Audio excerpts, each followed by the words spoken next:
is an epidemic of mass murder being committed by a virtual army of unidentified assassins. It seems to be a sudden, general explosion of mass homicide. Consistent reports from witnesses to the effect that people who acted as though they were in a kind of trance were killing and eating their victims prompted authorities to examine the bodies of some of the victims. Medical authorities in Cumberland have concluded that in all cases, the killers are eating the flesh of the people they murdered.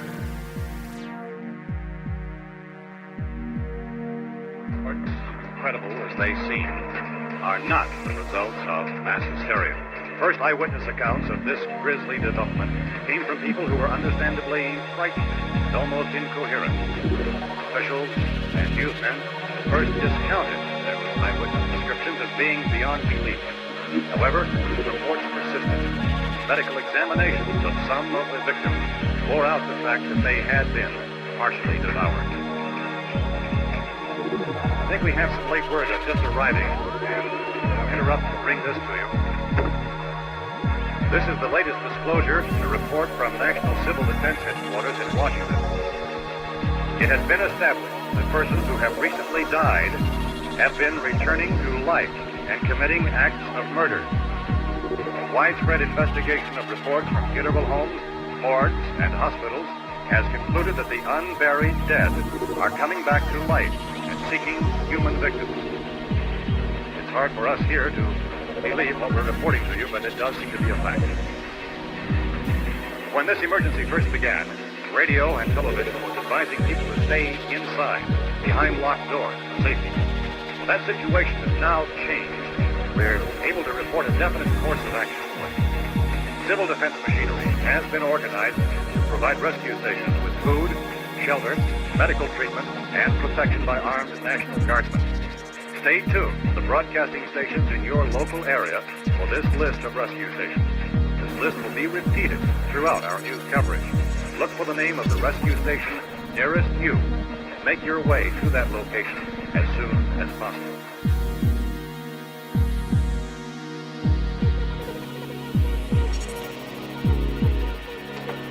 No longer seek occupancy in private residences, no matter how safe or well protected they may be.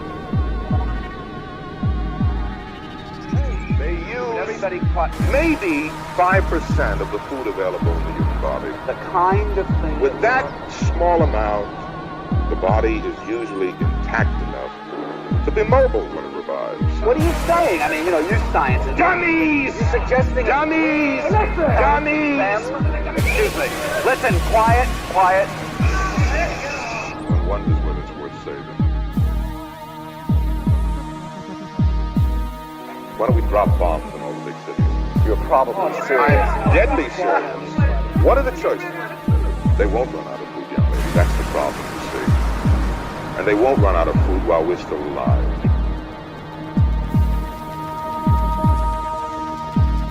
We can lift you out to safety.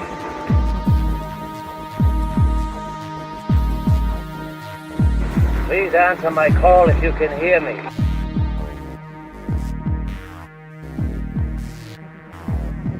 We've got to remain logical. We've got to. There's no choice. It has to be. It's that or the end.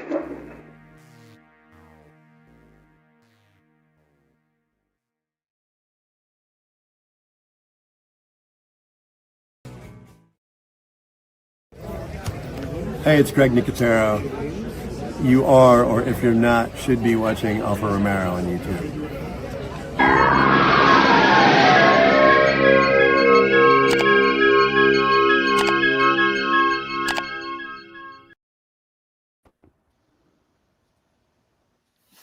Ta-da! Here we are.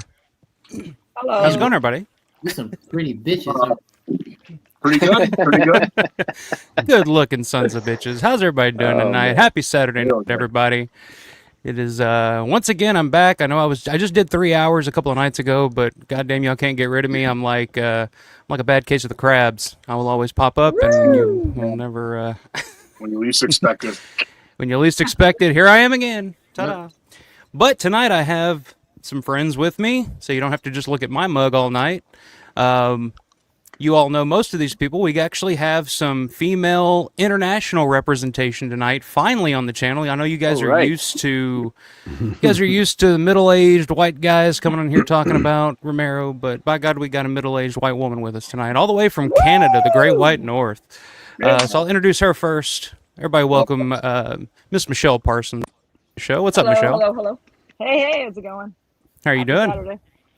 Are you Good. excited? Busy. Are you excited Always for your busy. your I'm big very debut? excited. My debut. That's right. You busted my cherry, man. You're popping it.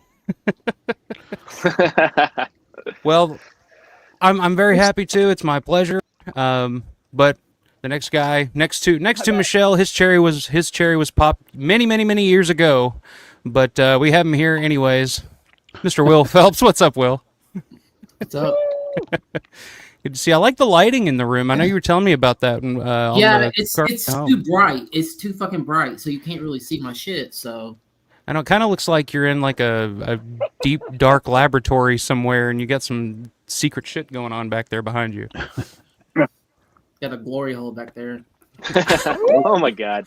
Jesus Christ! Right. I can 5 minutes. Will's already the kind of night it's going to be. 5 minutes into the show, we got a glory hole reference already. All right. All right. Next to Will. Only 1 year. Yeah. Next to Will, we got one of the first guests I ever had on the show, and we're having him back again, ladies and gentlemen, Mr. Paul Farver. What's going on, Paul? How are you? Hey, man. How's it going, everyone? Good to see I'm you, glad to Paul. be here as always. Always good to have you, my man. Yeah. And then, of course, up there in the far right corner, fighting from the blue corner up there, one and only Synth Addict is back once again. What's going on, Synth? How are you? Oh, no, you're muted. Hey there. Coming There we from a spare bedroom. Oh, I know you're always in a different sorry. location. Coming from a spare bedroom. I've been relegated to the spare bedroom. There was too much noise in the main room, so I had to come up here and hide. You're always in a different location. And the sun is still out. No, my girlfriend was cooking and making a bunch of noise, and she was watching TV. I'm like, I'll just go to the other room. So Good idea. it's too much. But no, it's fine. It's good to be here. So Find some peace and quiet. I get it. Next to me is the man. And when I say the man, Matt Landrum, I mean the man, Matt Landrum, because my man made dreams come true this past weekend. And we all owe him a big one. But Matt Landrum, what's going on, buddy? How are you? What's up? How are you guys doing? Yeah. Doing well. Doing as good as we can. Good as good. Oh, yeah. Like really excited to be here. I'm excited to chop it up with you guys. I know it's only been a week, but I miss you, and I'm glad to be here. So, You too, man. It's all you guys. Yeah, looking forward to it. Yeah, man. Miss all you guys. Yeah. Only been a week. Not even a week. Yeah. No, that's like I feel like I was just there the other day. I know. Time flies. I mean, shit, it was like last year. It felt like when we were leaving Will, it was just like, oh, man, we're like, it's going to be forever before we come back here. And then it was just like, here we are again. And then it's like, oh, back home, gone again. That's usually the way it goes. But everybody have a good trip home. I know we got representing all over the map here. Matt in Atlanta, Georgia, Synth all the way on the West Coast over in California. We got Paul up in Wisconsin. Me and Will right around the same area, Kentucky, Indiana, and then Nova Scotia all the way from Michelle. Woo! Look at that, crossing the border to get to the Monroeville Mall. Canada was on time for once. Like, shout out Air Canada. They never on time. They were this time, so there you go. Well, right on. You can never trust. Yep. You can never trust Canada. That's what I'm saying. No. Very shifty. He's got those shifty eyes. Yeah, it's his little beady eyes, and when you guys talk, yeah, it's like your head dislocates when you talk. I've never understood that, but it is what it is. Yeah. Hey, fuck you, buddy. You're not my friend, guy. I'm not your friend, guy. Let's see who we got in the chat tonight. We got Nathan B is in the house. Looking forward to it. See you then. I guess he commented on that earlier, but hope you're in here, man. Good to see you as always. Synth Addict is not only here live, but he's also in the chat as well. My man, I'm everywhere, so I'm a stream whore. Talk about a multitasker. Gotta love it. Bonnie Bailey's in the house. Happy Saturday night, everyone. Happy Saturday night to you, Bonnie. Always good to have Bonnie in here. Like Bonnie's been in here for like ages. Yeah, Bonnie should come on. Dude, Yeah. Bonnie never misses a stream. Like, she's always in here. She's always watching. I've never met her. She's up in Chicago, so she's close to you, Paul. But she's never. She's humble. She won when I did Romero trivia night back in December. There was a whole like thing back and forth between her and John Vulo, because she ended up winning the Martin vinyl, and not like a combative thing, but she won the Martin vinyl, and I was gonna send it to her, and John was like, "Oh, I was really wanting that," and I tried to send it to her, and she was just like, "Nah, just send it to John. He can have it." You know, I'm just like, "Oh no, Bonnie, you want it? Like, you can have it." And then John had to chime in, and was like, "No, Bonnie, you want it. You can have it. I want you to have it." You know. So she's like the nicest, coolest person. I'm really glad she's in here every weekend. Anytime I pop up on here, she's in here. So salute to Bonnie. And anytime if you want to come on, Bonnie, it's an open invitation. Just know, open invitation. I would like to see that. I would like to see Bonnie and maybe even Brett. I mean, I know Brett's in the chat every night. Yeah. And meeting him in person this weekend, he's a cool dude, man. He needs to come on here and chop it up too. I put it out there, guys. Anytime I do a Romero Roundtable or anything like that, I'm like, dude, hit me up. Like, anybody and everybody's welcome to hop on here. I don't care if you've never done this before. It's not. It seems intimidating. Like, I used to think that all the time. Yeah, like Michelle's on here now. This is her first time doing anything like this, and you know she's fine. But it's super casual. Yeah, I'm sure I'm fine. I'm sure I'll say something inappropriate. Yeah, we all do. That's fine. After I finish this beer, I'll start saying inappropriate things. Don't worry. That's just part of it. That's just part of it. But yeah, don't be shy. Like, just let me know. You can come on, and then it's like, I know when it first starts, you're kind of like, oh man, people are watching. But it's like, you know, after a while, you forget all about it, and it's just guys hanging out talking about fucking Romero. So yeah, you're just hanging out with your friends. Yeah, just look at it that way. Just look at it that way. Mayor, what's up, Mayor? Says hello, everybody. Hello to the mayor of Romeroville, Alphaville, or whatever we were calling it that one day. Alphaville. Alphaland. Alphaville. Isn't that a movie? I think that's a movie, isn't it? Alphaville. Alphaville it's an annoying sci-fi. I'll be right back. No. Not Godard's best work. Dazed and Confused. The internet's shitty or something. I think so. Yeah. Let's see. Got speaking of the man, John Vulo. What's going on, man? Oh, this is now. Yes, it is. Sent the reminding you that the time is now. Always. But always good to have the Romero archaeologist in the house, Mr. John Vulo. Grande's Graveyard. What's going on, buddy? Always good to have Grande in here. Always good to see and hear from Grande. Grande, we got to get you to Pittsburgh at some point. I told you, I commented this. I'm like, dude, Packers are going to be in town in October to play the Steelers. So come to Pittsburgh for Living Dead weekend. Because Grande's a huge Steelers fan. So that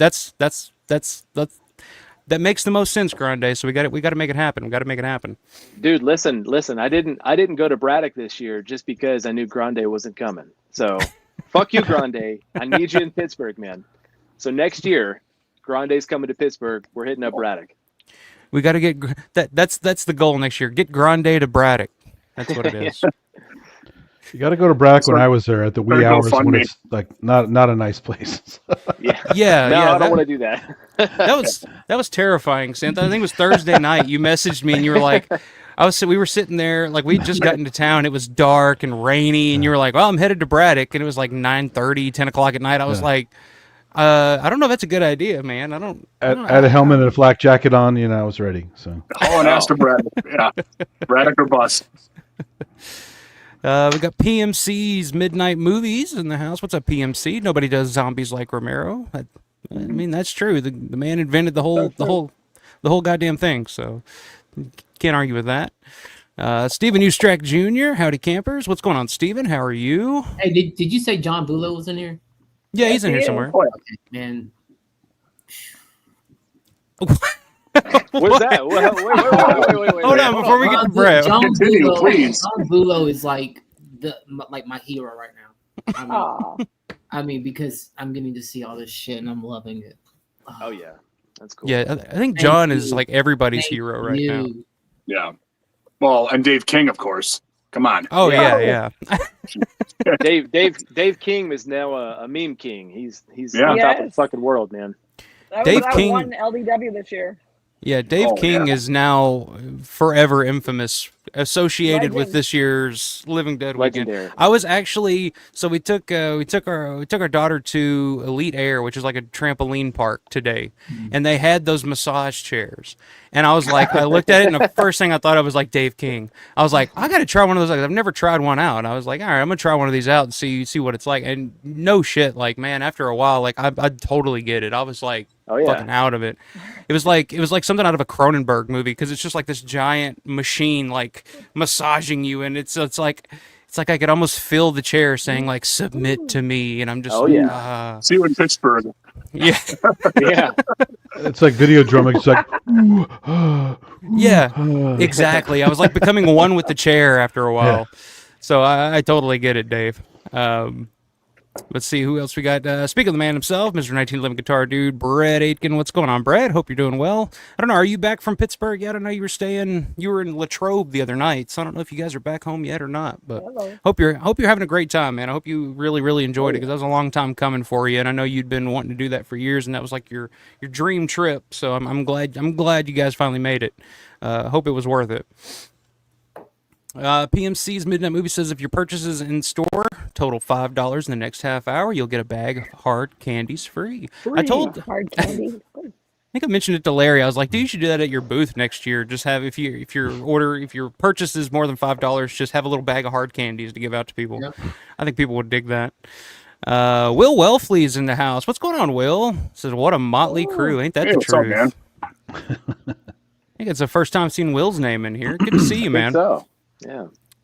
We got My Lunatique 99. I love saying that name because it's so different. I don't know. I like it. My Lunatique, and I got it right on the first try, so I'm proud of that aspect. My saying hi, great debut. I guess she's talking about you, Michelle. So welcome to the party. If I knew how to use the chat, I would. You're lucky I managed to figure out how to stream it. Yeah, they don't have high speed internet up in Canada, from what I'm told. But hey, wait until you guys. And I don't know technology. Look, wait until you guys become the 51st state, and when you guys will be taken care of. Don't worry about it. I believe we discussed this, and you're going to be the 11th province, and you better get used to some poutine. The 11th province, Jesus. George. Could you imagine? Tim Hortons all around. So. Well, hey, you know. That's right. Start your boots and start practicing. I'm sorry? Call everyone a hoser, you know. Sorry. Exactly. See, perfect. Sorry. There you go. I love the hockey, eh? Right. Well, hey, if America becomes the 11th province, maybe Canada can finally win a Stanley Cup. Hey. Anyway. Looks like a nice house, Michelle. Nice house. Nice house. Nice house. We got Jeff Down is up in the house. Hello, he says. Okay, so Will has changed his tune. Lovely group of guests here. That's more like it, sir. That's more like it. We got Jace Whitman in the house. Music and Monsters. Check him out. Glad to hear you all made it to the roof 247 Fort Pitt. Yes, we sure did. And I'll let Matt tell that story tonight and give whatever info he wants. And we it was have a good time. I had a great time. Yeah. I really had fun. You did. I had to morph into a stick figure, but it was good. Mike, you mentioned something about putting all the pictures together and stuff like that. Did you happen to put that one in there of the giant Paul cock? Can we use that one? Well, I was going to be tasteful, and I was going to use the one that didn't have the giant cock, but I mean, throw it in there. Come on, Paul was there too. Paul is there, but I left his dick. This is a family show, guys. This is a family show. Oh, we don't need to see giant. We don't need to see Paul's giant. Well, yeah, I mean, Will and Michelle are in here tonight, so yeah. Saying, dude, like we're gonna be talking about tied labias and fucking. I'm glad. Glory holes. Exactly. So yeah, if you could somehow manage to inject the photo of Paul in his Magnum dong, that would be fantastic. I will look Chili for that Billy. at some point. I'll throw that in there. I'll look Chili for that. Billy is the official nickname. Yeah. Jeff saying, Synth Addict, thanks for all the great videos. Absolutely. Yeah, Synth was recording. More to come. I have a bunch of local streaming up a uploads storm. I haven't put up yet, including the roof footage. So Awesome. Yeah, I was I was waiting for that. Yeah, I went to your channel last night and was looking for a bunch. I was like, oh, so you did a lot of live streams. Does that eventually save or? Live streams are all I have up there now. I have a bunch of local stuff because the footage, the signal in the mall stinks, right? Yeah. So unless you're in the clock tower window area, the Romero Court, or you're at the former fountain / kid play area with the windows, there's random spot coverage all over the place. So I have to leave a lot of room on my phone and shoot local footage everywhere. So I have hours to upload still. I've just been so busy and tired. And so I hear you. soon, very you were a soon. busy man. Holy Trying to shit! You recover, covered a yeah. lot of stuff. That was Yeah, awesome. the car trip on Thursday was pretty nuts. I was driving for pretty much 9 hours or something like that. So Oh. Jeez. Yeah. Synth covers a lot, and even the Monday morning before we got up to the rooftop, like there's videos on Synth's channel of him like on like at the top of Mount Washington at like 5:30 in the morning or I something. went to the Like color the sun was park. coming up. I went to the color park. Got the shot of the building on top from the parking garage. I did a whole bunch of shit before I even got to the building. Yeah. So yeah. I remember waking up that morning and getting ready to go to 247, and I just popped open YouTube, and there's fucking and I was like, this motherfucker does not sleep ever. I slept 2 hours that night, I think. So Yeah, that's crazy, dude. He's okay. Yeah, he's. Then survived. I almost didn't, but it is what it is. Well, I was hydrated though. I've been eating. I've been hydrated, so that helps. See, you do it right. I'm a dumbass, so that's my problem. Yeah. We got Horror Rock Dude in the house again. What's going on, Horror Rock Dude? Damn, I remember talking to Matt in line for Will Call in 2021, and his boy was little. I saw y'all this year, and man, he got tall. Hope you are doing well. Ain't that Who was fucking Horror true? Rock Dude? I don't know. What is your real name, Horror Rock Dude? I don't know. But, I mean, he's spot on. I mean, you can see it when you guys do the hallway run over the so years. Awesome. I fucking love that. Your kid is like towering over you now. Like it's Oh yeah. Well, so now next year, which we should have done it this year, we should have fucking swapped sides because now I'm pretty much Roger. And he's Yeah, Peter, really. 'cause he's already 2 to 3 inches He is a over lot me taller now. than you, yeah. Yeah, he beat you, Yes. right? I saw the race. Yeah. He beat you. Yeah, he fucking beat me too. Like, he beat me to the end of the hallway. So You are now too tall, And too slow. Yeah, too tall, too slow, too. Come in. I noticed that too, Matt. I saw in watching the, as it, goes over the years. It's like you're slowing down more and more every year. It's like, Matt's dude. slowing, Matt.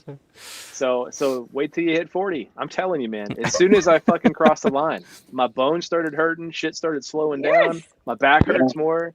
It's crazy. You get a new pillow and that's it. Yeah. You're screwed. You get a new That's- pillow. yeah, You're out exactly. of commission for a week. You're all youngsters. Wait till you get much older. So yeah. But I can't no, hang it's like I used to. I cannot hang like I used to. no, dude, I'm serious. Like all the shit that y'all were doing, I'm glad my wife and kid were with me because there's no fucking way, dude. Like I'm glad I have some sort of accountability anchor because I would be in a fucking gutter. You know what I mean? Like Me and Matt I would don't be know, me and Matt would be laying next to each other in the parking lot of the Red Robin. Yeah. We'd both Yeah, just Will- be like fucking done. Like I'm Will out. will be babysitting the both of us. So, but no, it's been a lot of fun, kind of using that as a way to measure my kid's height over the years. It's been pretty cool. Like I told y'all, some dads use the frame of the door to mark their kids over the years, but I use mine from the last time that he did the hero hallway run. You could just see him fucking, and then we skipped a year, so now he looks like he's a giant. You know what I mean? Yeah. So real growth spurt there. Yeah. But as long as he keeps doing it, I'm going to keep doing it with him.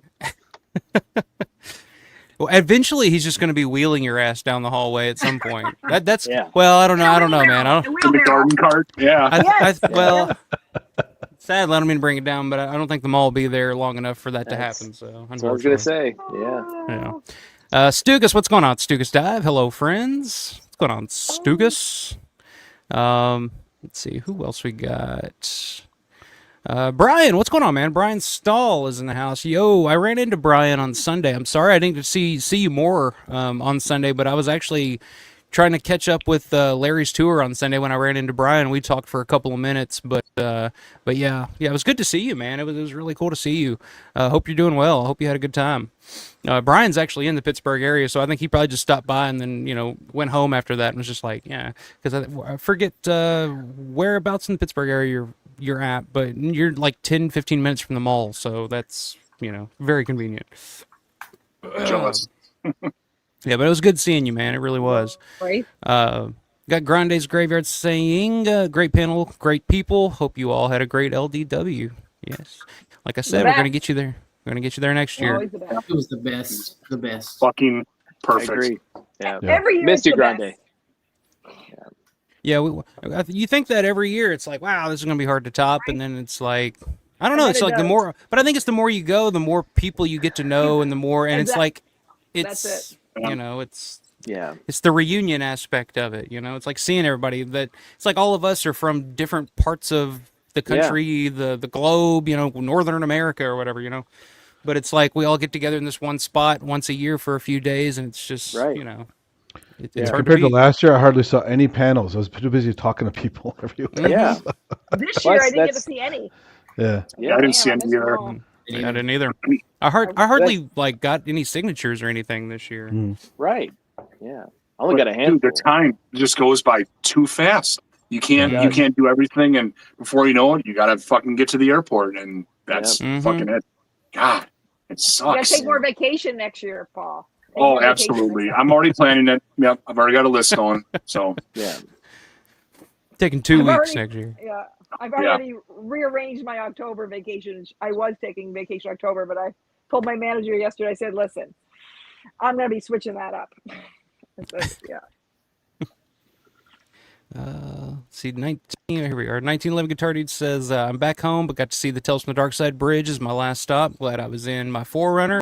Doesn't have much of a road left going up to it. It was a gorgeous, serene place. That's one that's location I've amazing. never visited, I never haven't seen seen it, was the yeah. bridge. Yeah. Is that even on that map? Is that on that map you have, the Google map? I don't think so. Yeah. No, I think that's something newer. Okay. That map you have is old. Yeah. Bonnie's saying her fiance is having a good laugh right now. That's good. I'm glad we can bring joy to people's lives. Okay, that's was the historic Turner's Bridge. I have to check that out sometime. That's one spot I've never made it to. I know that opening to that show is creepy as shit though. Oh, it's great. I Yes. watched that show when I was a kid. Yeah, the Donald Rubenstein score. I just rewatched it again last year. The whole thing. I'm still working my way through it. I got the whole collection, the whole series somewhere, and for a while there on the channel, I was reviewing episode by episode. But after a while, it's like I'm watching it, but then I'm like begrudgingly watching it because it's like, oh, it's time to do another review. Yeah, that's what I got. Yeah. The DVDs. Yeah, that's what I have too. And I was like, I just said, fuck it. You got to be into it. You know, you want to enjoy it. Yeah. I don't want to, feel obligated to watch it. You know what I mean? Yeah. John says, I watched it every morning before work. John says I got almost every question right and lost from Forces Beyond. Oh, from the trivia, Forces Beyond My Control, story of my life. But I'm glad it went to Bonnie. I got the soundtrack from the 4K. There you go. So it all worked out in the end. We got Chris Palici. That's a badass name. I like that. Chris Palici. The remake. And he comes in with a hot take here. The remake of Day of the Dead sucked. Any disagreements there? That's the fucking truth. All the remakes, I never saw it. Contagion, all those stuff.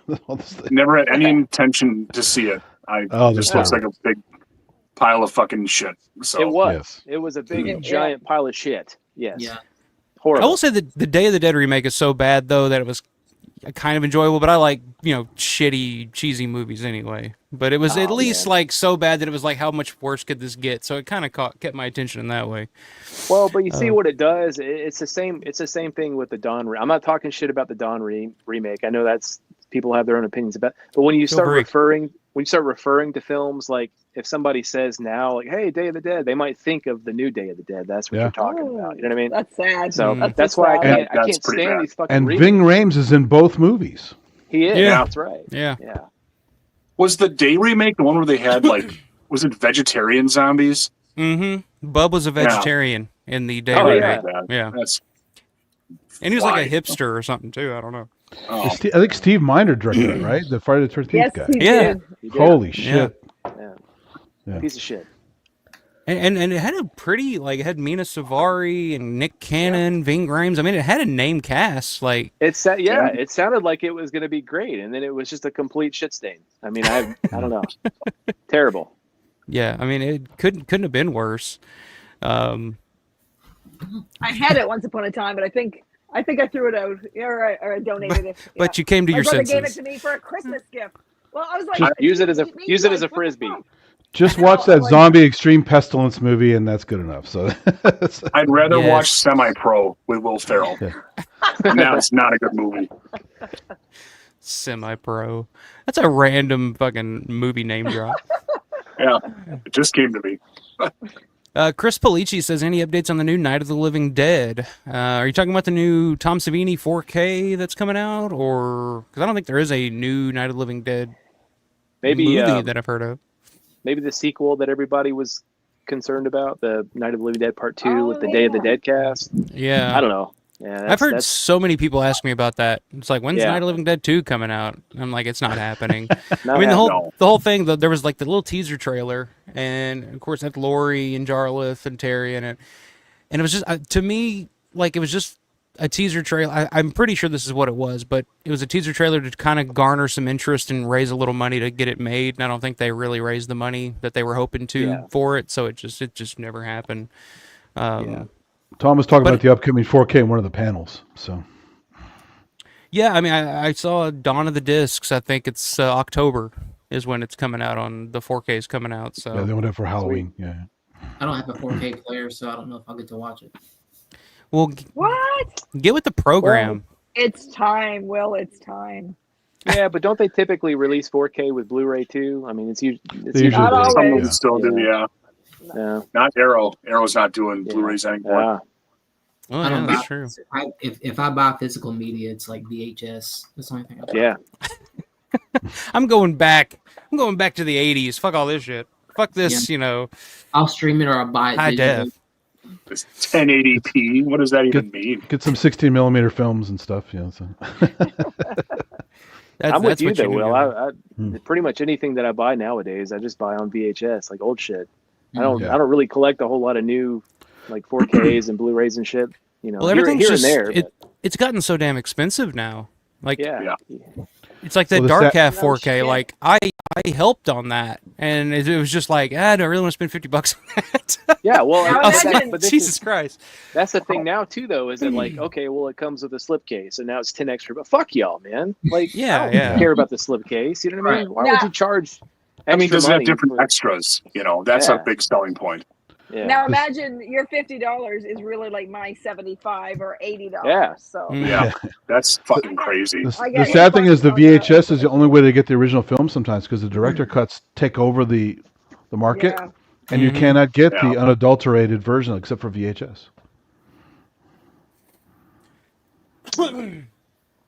Yeah, that's one thing I'm worried about too. That's why, that's one thing I'm worried about too when it comes to physical media is that you hear so much about like these studios because everything's pretty much owned by like a handful of studios now, and they get a hold of something like the French Connection or something like that, and you hear them like cutting stuff out of it, you know, for streaming or whatever. So or digitally altering. yeah, or you know, George Lucasing it up, you know. Basically, yeah. Will says Braddock is fine, just don't go at night. Well, that's exactly that's exactly That's what the Sid opposite. said. Yeah, the opposite. Yeah. Grande says Lightning Over Braddock 2 Electric Boogaloo starring Matt Landrum and John Grande. Let's make it happen. Fuck yeah. Oh, We're doing it. I'd kickstart that. Yeah. Well, me and I'm Will sure talked. Me and Will talked to Tony Booba about that last year, and he said he was working on a Lightning Over Braddock Part 2. Like, he was wanting to do a sequel to it. So I guess he's been working on that for a while. So, you know, I don't know. Yeah, it was, it's supposed to be Thunder over Braddock. I know, like I talked to you about. I know it's been in the works for like over a decade. Wow. Got Will saying John rocks. I totally agree. I did have John Thunder over wants the to- Evans City Does like, Cemetery. what did I when was do? there.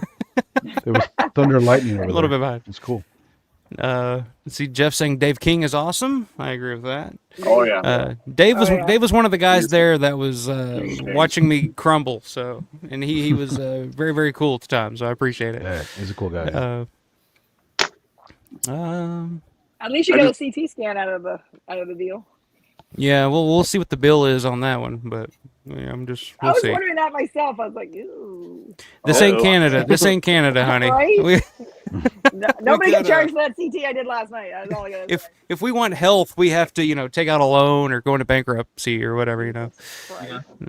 John says, "Thanks, Will. I'll be in Pennsylvania again in October. Let's BS." There you go. So there's an official invitation. Yeah, Go ahead. I can listen to John talk like for hours and hours and hours and hours. Well, that's good because anytime I have John on, I do let him talk for hours and hours and hours, and I'm just like, please do tell more. Like, go on. Well, that one night at that hotel where it was Cirinella and Larry and John and it just going off about minutia, it was great. Yeah. Super nerd fest. So yeah, total nerd fest. I was sitting there just drinking my Jack and Coke and feeling pretty good, and I was just sitting there just listening. I was just like, all right, this is nerdgasm material here. So the party that me and Michelle went to, I mean, it was fun, but it sounds like yours was way better. That was the one Remember to be we at. accidentally went there first? We accidentally went there first. So we should have just stuck And around. was there? Yeah. Well, that's what when me and Will got there, I think it was just Gary Marlatt was out there playing guitar and harmonica, and he's good too. He was yeah, it was pretty cool. I was at the one last year. He did it last year too. It was yeah. I think I got video of it somewhere.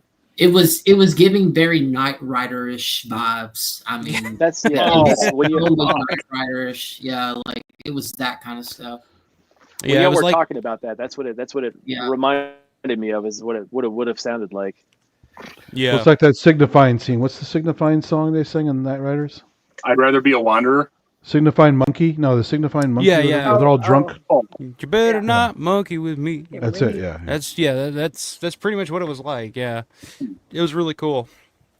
But yeah, after a while, like Brandon Salisbury was there. He had the appliance that he had just bought from the Biohazard 2 commercial that George directed, that he bought from Screaming Mad George. He brought it out and was showing it, and it was just a really cool, like, chill little time out there. Kevin was out there, of course, Jim Cirinella and John, Kip. Like, it was just I can't remember. Was there a fire? I remember a fire pit, but I don't know if they had a fire going or not. No, there was but no fire. No. It felt like they did in my brain. They tried to start it, but they couldn't. There was no gas. Yeah, you've been missing out, Will. Says, this seems fun. I've been missing out. Anytime, man. Anytime you want to come on, you're more than welcome, sir. Yeah, we need more Will in our lives. We need a lot more Wills. There's a will, there's a way, That's right. Oh, here's Landrum's favorite guy. Holy Parish of Doom. Good day, what a fucking cool name, dude. I love that fucking name. That's such a cool ass handle. This Why name, did you think of that name gets Matt fucking just stiff as a rock when he hears him. Like, fuck yeah. Yeah. Let's see. A little bit behind, trying to catch up. Then I'm gonna put Michelle on the hot seat. So, Ooh, can't wait for that. So prepare. Good. Horror Rock Dude says, "Hey guys, glad to see y'all. We're streaming tonight. Yeah, we're here. Still don't know who he is though. Yeah, who are you? Okay, hold on. So Will's saying, Synth, I live here. You're a man. So you live in Braddock, Will? Okay, I didn't know that. Oh, wow. Okay. Bless your heart. Well, if he lives with him, he's the real maniac. I'm sorry. Yeah, really. I just visited, but no, it's cool. So Horror Rock Dude says, my name is Frank, and I see y'all around, but we don't really know each other. I just got into your streams a few months ago, and I didn't recognize y'all. Okay, very cool. Well, what's up, Frank? Okay, cool. I'll remember that from now on. It's easy. Frank is easier to say than Horror Rock Dude. So, but yeah. Hi, you're Frank. So you're Frank from now on. Yeah. Or we can go with Uncle Frank. I like that. Frank. Uncle Frank. I can do that. Uncle Frank and Nephew Beans. Stuka says, my name is Grant. The name Stuka comes from World War II dive bomber. Okay. I was always wondering what the hell that meant, Stuka's dive. I was like, all right, well you come across some names out here and you're just like, what the hell? But Grant, all right. I'm going to start writing this shit down. It's a little easier to remember. Brian says, good to see you, man. Glad you're feeling better. Yeah. I'm better for now. Like I was saying, it's hotter than hell in here right now, so I'm a little moist, but I'll make it through tonight. I got a couple of fans going. Because you have a giant flannel on. I told you that's my look. Midwestern goth, fucking, what did I say? I don't remember. Ranch hand. I can't even remember what you said. Ranch hand or whatever. I don't know if I can know, but It's an Eastern version of the Seattle grunge look with the flannel on the. There you go. With a killer mustache. I'm a man. It's your aesthetic. Don't lose that thing. Yeah. What were you gonna say, Will? You were about to fucking proclaim something here. I don't know. It's about John Vulo. No. Okay. She said something about my fucking outfit, and he was just like, I was waiting for him to be like, this motherfucker. I was gonna say that's his aesthetic. Yeah. Thank you, Will. exactly. Thank you. Thank you. Yeah. But are your jeans from Hollister? Is my question. No. That was years ago. Way back in the day. Yeah. I couldn't up that. They had good bootcut jeans. I don't have to tell you. I used to wear cowboy boots, and cowboy boots are hard to drum in unless you have a good pair of bootcut jeans. I don't have to tell you. No. Paul, have you ever drummed in cowboy boots? No, flip flops once, and it's not easy. So. Yeah. I fucked my feet up for quite a while after that. Let's see. Where was I'm gonna try to skip around here, hit a few of these, and then, like I said, Michelle, you're going on the hot seat because you're you're first timer, newcomer, whatever you want to call it. Good. Here comes the hazing. I got my snacks right here for Michelle, so perfect. What do you got? Oh, snacks! I should have got some snacks. Hey! Canada's finest. Oh, look at that. Oh. I brought in some maple syrup candies. Next time I'll bring you all some. God, I've not opened these yet, so. Y'all turn maple syrup into I any have damn thing up there. Hey, maple syrup is very valuable currency in Pittsburgh. Ask Paul. I think he was there. Yep. Yeah. With Dave Novak. You got like a bunch of Novak. free stuff and admission to the museum? Like, what the hell? No, it wasn't free stuff. He just set it aside for me. He's been saving it for me. And I slip him a little maple syrup. He gets me into the museum. It's all, it's good. It's a good exchange. We always have the same exchange. Yeah.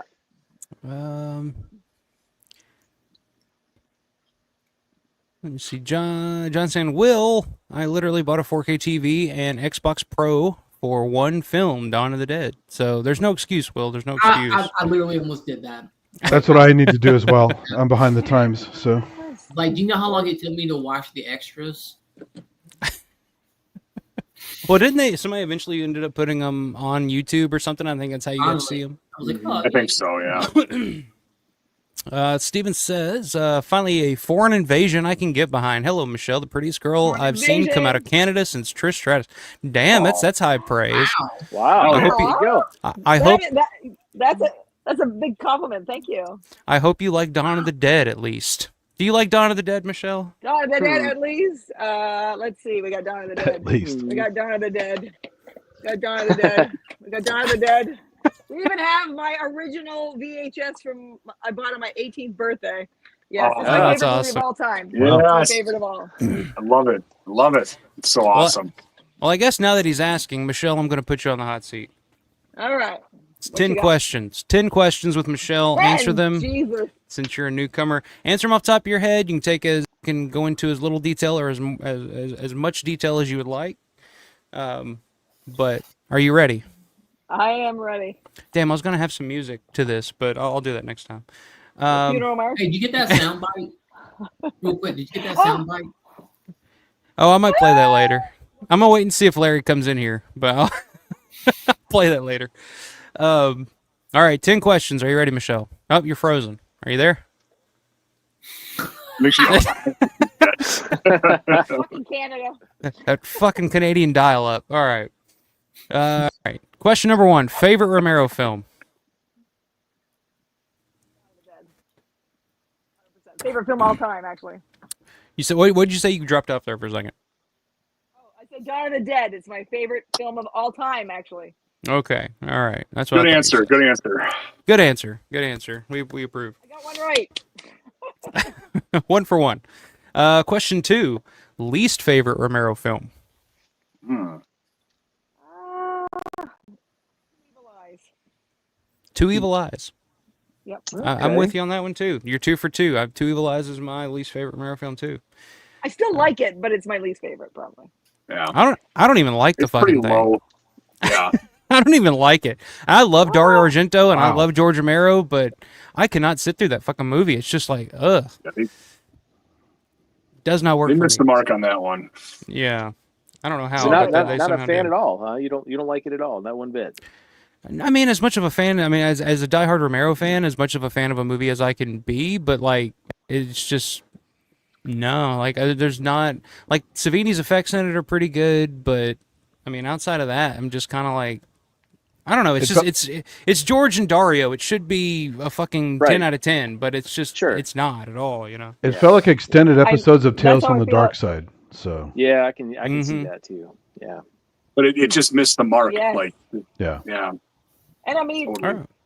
but it's got a hell of a cast, you know, and it's like, yeah, and it's got Savini effects. It should be amazing. Dario and Romero and, you know, Bingo O'Malley, like it should be great. And it's like, See, that's why Michelle's on tonight, because in a film that features Adrian Barbeau, Harvey Bingo Keitel, O'Malley. she name drops Bingo O'Malley. All right. I love Bingo. Yeah. She's in. She's in. She's one of us. Gooble gobble. One of All us. right. Let's wait for that. All right. Question 3: Best Romero film. What is his best film? Ooh, that was a tough one. I'm still gonna go with Dawn. Okay. Yep, I'm sticking with Dawn. And, you know, a lot of people will go, like, they'll either say Creep Show because of the technical aspects of it, or Creep they'll Show's say, awesome. or they'll say Night Riders because of maybe the dramatic, emotional aspects of it. But Well, that's Dawn my is second favorite Romero film. Dawn, it's got the subtext. It's got the, like, there was no bad performances in it. Like, the characters you loved, to me, it was all just the perfect mix. Yeah, the writing I was agree. good. Like I agree. Like cartoon blood. Like it's, to me, it's perfect. It's the perfect Wouldn't change movie. a thing. Yeah. Yes, wouldn't change Yeah. a thing. Theatrical version, I might add. I'm gonna go on a Really? I love them all three, but the theatrical has my heart. Yep, I know. I'm probably in the minority there, but the theatrical version is my favorite. No. I mean, yeah. The theatrical I think is the most that everybody's seen, but like between the cans and like I'm used to seeing the theatrical cut, but the more that I saw cans, I feel like that's my favorite. You know what I mean? Oh yeah. To Cans me, cut for me. it annoys me when I hear the musical cues that are missing. Like I'm like, Yeah, exactly. Yeah, I get it. Well, the cans cut is the one that I and the grew up Argento on. cut, I Me missed too. the. See, it probably is what you're growing up on. Yeah. Well, see, the cans cut, to me, like, the stuff that gets added in enhances the film. A lot of the times, a director's cut or whatever, it's like, it's just shit that, it's like the Land of the Dead director's cut or the unrated cut. It's like the stuff that's added back in is just kind of unnecessary. Whereas in Dawn, it helps expand on the story and helps flesh out the characters a little more. So, without that opening stinger, though, it's not the A same. little bit, but yes, that's true. That's true. That's my. I will say that's the music in the theatrical is the music in it is definitely better. But yeah. Number 4 most underrated Romero film, Michelle. Bruiser. Yeah. Bruiser. Yeah, I had to represent my Bruiser for this. Yeah. Hell yeah. I know a lot of people shit on that movie, but I love that movie. And I guess Martin, would probably be tied with Martin because people who are not Romero fans really don't know anything about Martin. And I love it. That's my third favorite Romero, actually, is Martin. Yeah. So far, you're passing the test for me. I don't know. You Bruiser folks. Oh my God. I know. Matt does not like dozens Bruiser. of us. There's literally dozens of us. No. Yeah, I told Jeff Monahan that on Sunday. I was like, when it was like after the show, he was leaving. He walked up to me. I was talking to Larry, and he walked up to us, and I was just like, "Oh, Jeff, I'm a huge Bruiser fan." He was like, "Oh, you're one of those people." Like, yeah, one of the few. They're a rare breed. Yeah. It's pretty awesome, though. He had one of the scripts there. It was I think that's cool. Yeah, I brought him some maple syrup too, and he ate it for breakfast on Saturday morning. no pancakes or anything, just a spoonful of maple syrup. Um, number 5, favorite non-Romero zombie film. What is it? Night Riders, 100%. Yes. No, non-Romero zombie film. Oh, non-Romero. Sorry. Oh, yeah. Yeah, I was thinking film. Oh, Reanimator. Reanimator. Okay. Okay. Cool. Nice. Okay. That's a new one.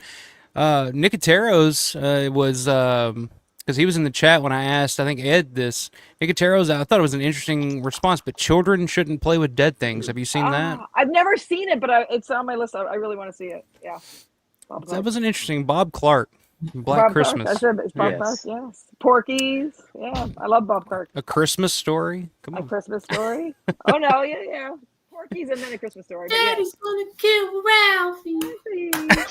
Yes, he is. Which A Christmas Story may have included one of the most terrifying scenes that Bob Clark ever directed. The scene with the Santa Claus kicking, pushing the kid down the slide. Oh, yeah. Like that. Yeah. Just Ho, ho. exactly. There you go. That was a great recreation there. Awesome. Spot on. You gotta do the close up of Santa's sock. face in the camera. Yeah. Oh. It's the shit nightmares are made of. Number 6, favorite Romero score or soundtrack? Dawn of the Dead, because I love the music, like the library tracks more than anything. The Wolf Library. Okay. But if it was like a real score, I'd probably it would have to be. What would it be? John Harrison's Day of the Dead. Yay! It's an awesome score. It's an Yeah. awesome score. Hey, I love Day of the Dead. Don't get me wrong. We're It aligned. is an awesome We're score. aligned on that one. That's absolutely the best. John Vulo just tuned out. Yeah, John Fuller just cringed and changed channels. I love the Martin one too. I had to think about which vinyls I have behind me, but I was like, I do love the Martin one, but yeah, John Harrison's score is pretty spectacular in terms of scores. In terms of musical cues, I do love the Wolf Library music. And it's just the perfect like mid '80s synthesizer like horror score. He fucking like nailed everything with it. Yeah. I wish he'd been there this week.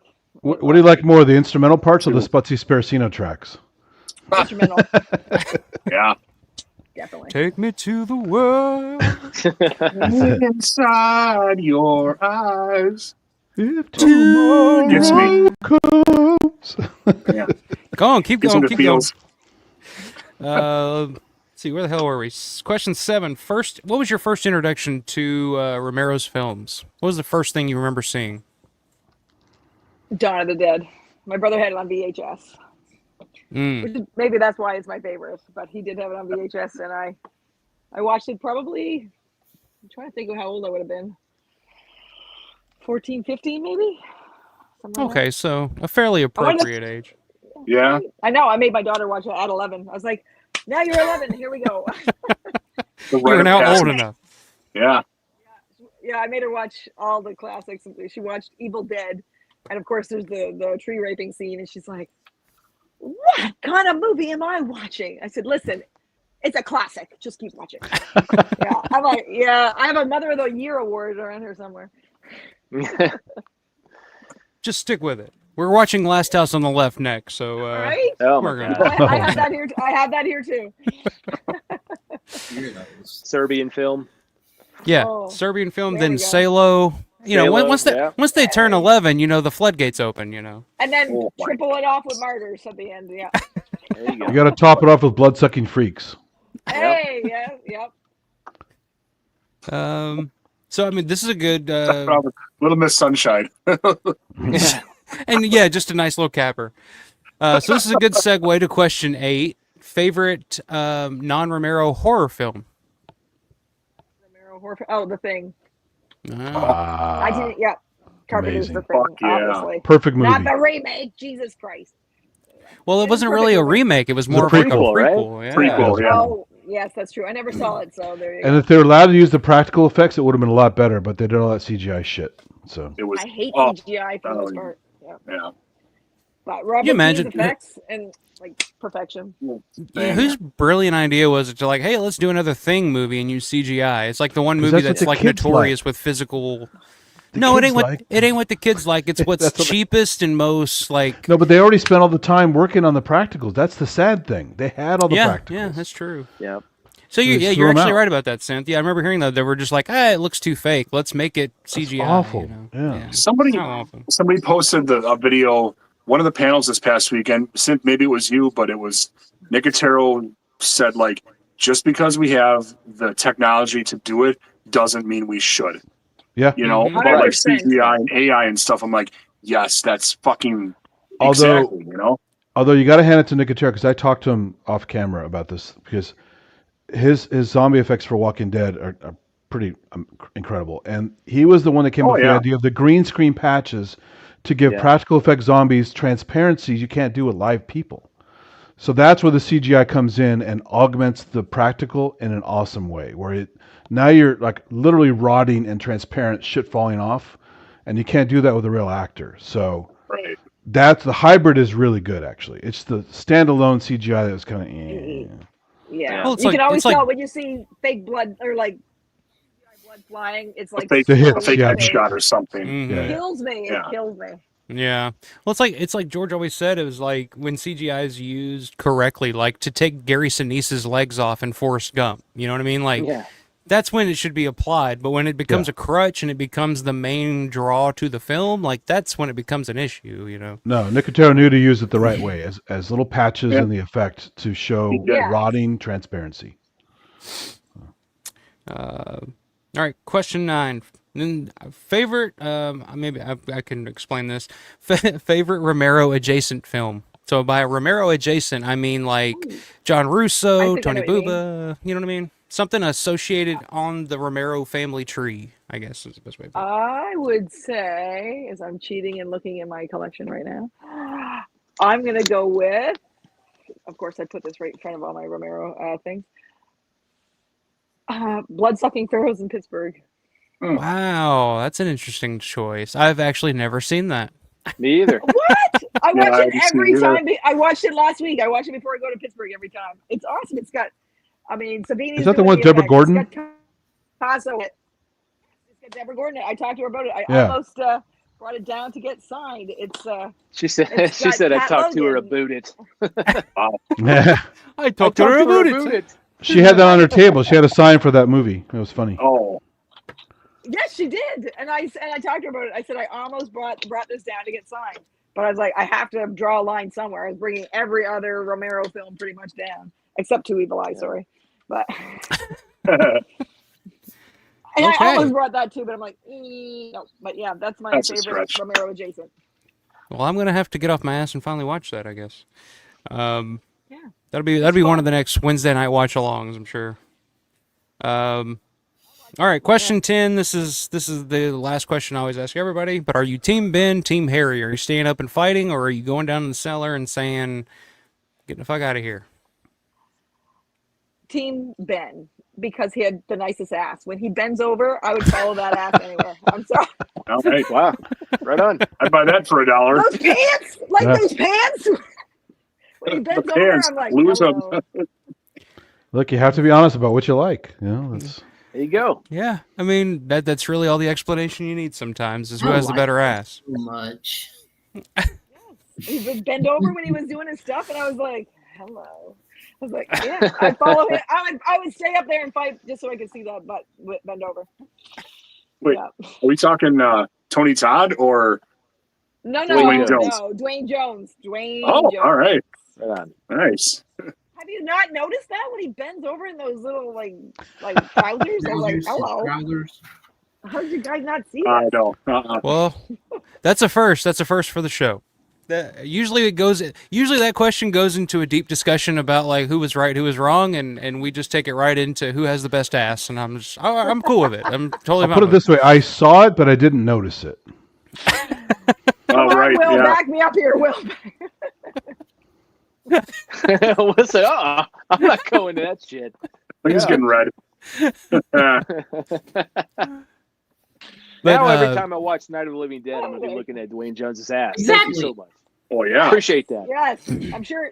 You John gotta- Willow, come on. But maybe, Back me up hey, here. but maybe, Yeah, Bulo's gonna chime in.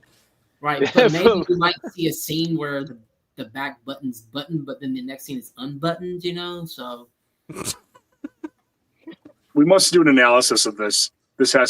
We need more further research for R&D. Yeah. John, we need your R&D on this. Come on. Get Suddenly Night becomes the Zapruder film. We have to analyze the shit out of it. So. Yeah. I think it's already there. I think it's pretty much already there.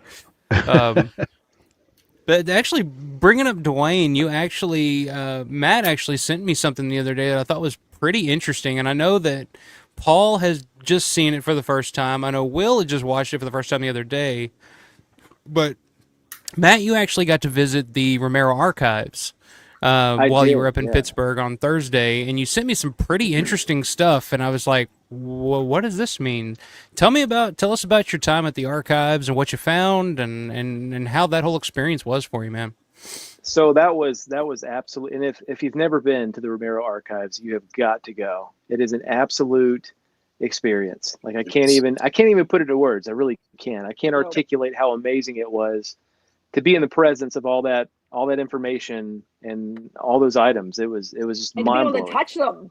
And to be able to touch it. And handle them. Right.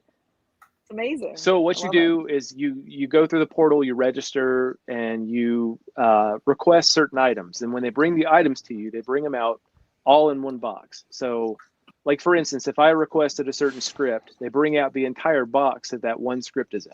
So I had 3 or 4 or 5 different boxes of shit with certain things in each one that I wanted to look at. Can you hear me still? Yeah, you're good, man. I can. Okay, I'm sorry. Yeah, you're good. I got you. I thought I was chopping up there for a minute. Nope. So, but what was cool is like, so like I was saying, I would start to pick out the items that I actually wanted to look at. But while I was thumbing through those boxes, I would see all this other shit that I hadn't requested that I was like, oh my God, I've got to look at this too. So I was only there for about 3 or 3.5 hours. And I didn't even fucking skim the surface. I barely got to see everything that I even requested because I would get sidelined. So like I requested a bunch of early stuff, a lot of the night scripts, there was like a basement rewrite, I guess, between the Coopers and the basement. Like I'd requested that. Some other early stuff, some always vanilla stuff. But so then they bring out and I see there's like Jack's Wife.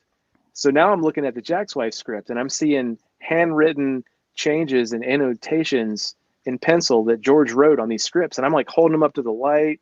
That's real pencil mark. Like I'm fucking freaking out. It was incredible. But then I got to the latent image binder, and that was, to me, being a vanilla fan, to me that was incredible. There was a little bit of night stuff in there, but the stuff that I saw for vanilla just fucking blew my mind. I sent you a photo of. I know I've sent pretty much everything that I took photos of and notes of. I sent to John Vulo also, but like there's a calendar with the dates scribbled in pen of certain, like when they filmed the Bold Gold commercial and all that other stuff, like all those different scenes were written on this calendar. So it was incredible to kind of put that and figure out what days all that stuff was filmed. There's like little doodles on it and shit like that. Incredible. And it was cool because one of the dates, sorry to interrupt, but one of the dates on that calendar was, I have an actual like production still, like a photo from behind the scenes when they were shooting the hospital scene with Judy and her mom. And the fact that the calendar's in there and it shows you what day that was shot on, it was like, oh wow, that's kind of cool. I can actually put a date to this photo, like when this photo was taken. So I thought that was really cool that when you sent me that, I was like, oh wow, that's pretty fucking cool. Incredible stuff. But there was and George too, he would like hand draw and hand write all these different like breakdowns and fucking calendars and stuff like that. And there was a one page, the one that I sent you, it had like a breakdown of everybody's, I guess their cost or whatever, what they were being paid like per week. So you had like Raylene made what, $450 a week, and Judith Ridley made like $450 a week. But then beneath them it said Dwayne. It didn't say Jones. It didn't say anything. It just said fucking Dwayne, and was $125 a day. And I'm like, I don't know any other Dwayne that was working with George or the latent image or any of that stuff at that time. Right. So, I mean, to me, I'm assuming that Dwayne Jones may have possibly been involved somehow in some way, but maybe not. I don't know. I sent it to John. I think I don't know if he's looking into it or digging or whatever, but that would be pretty cool to figure that out. You know what I mean?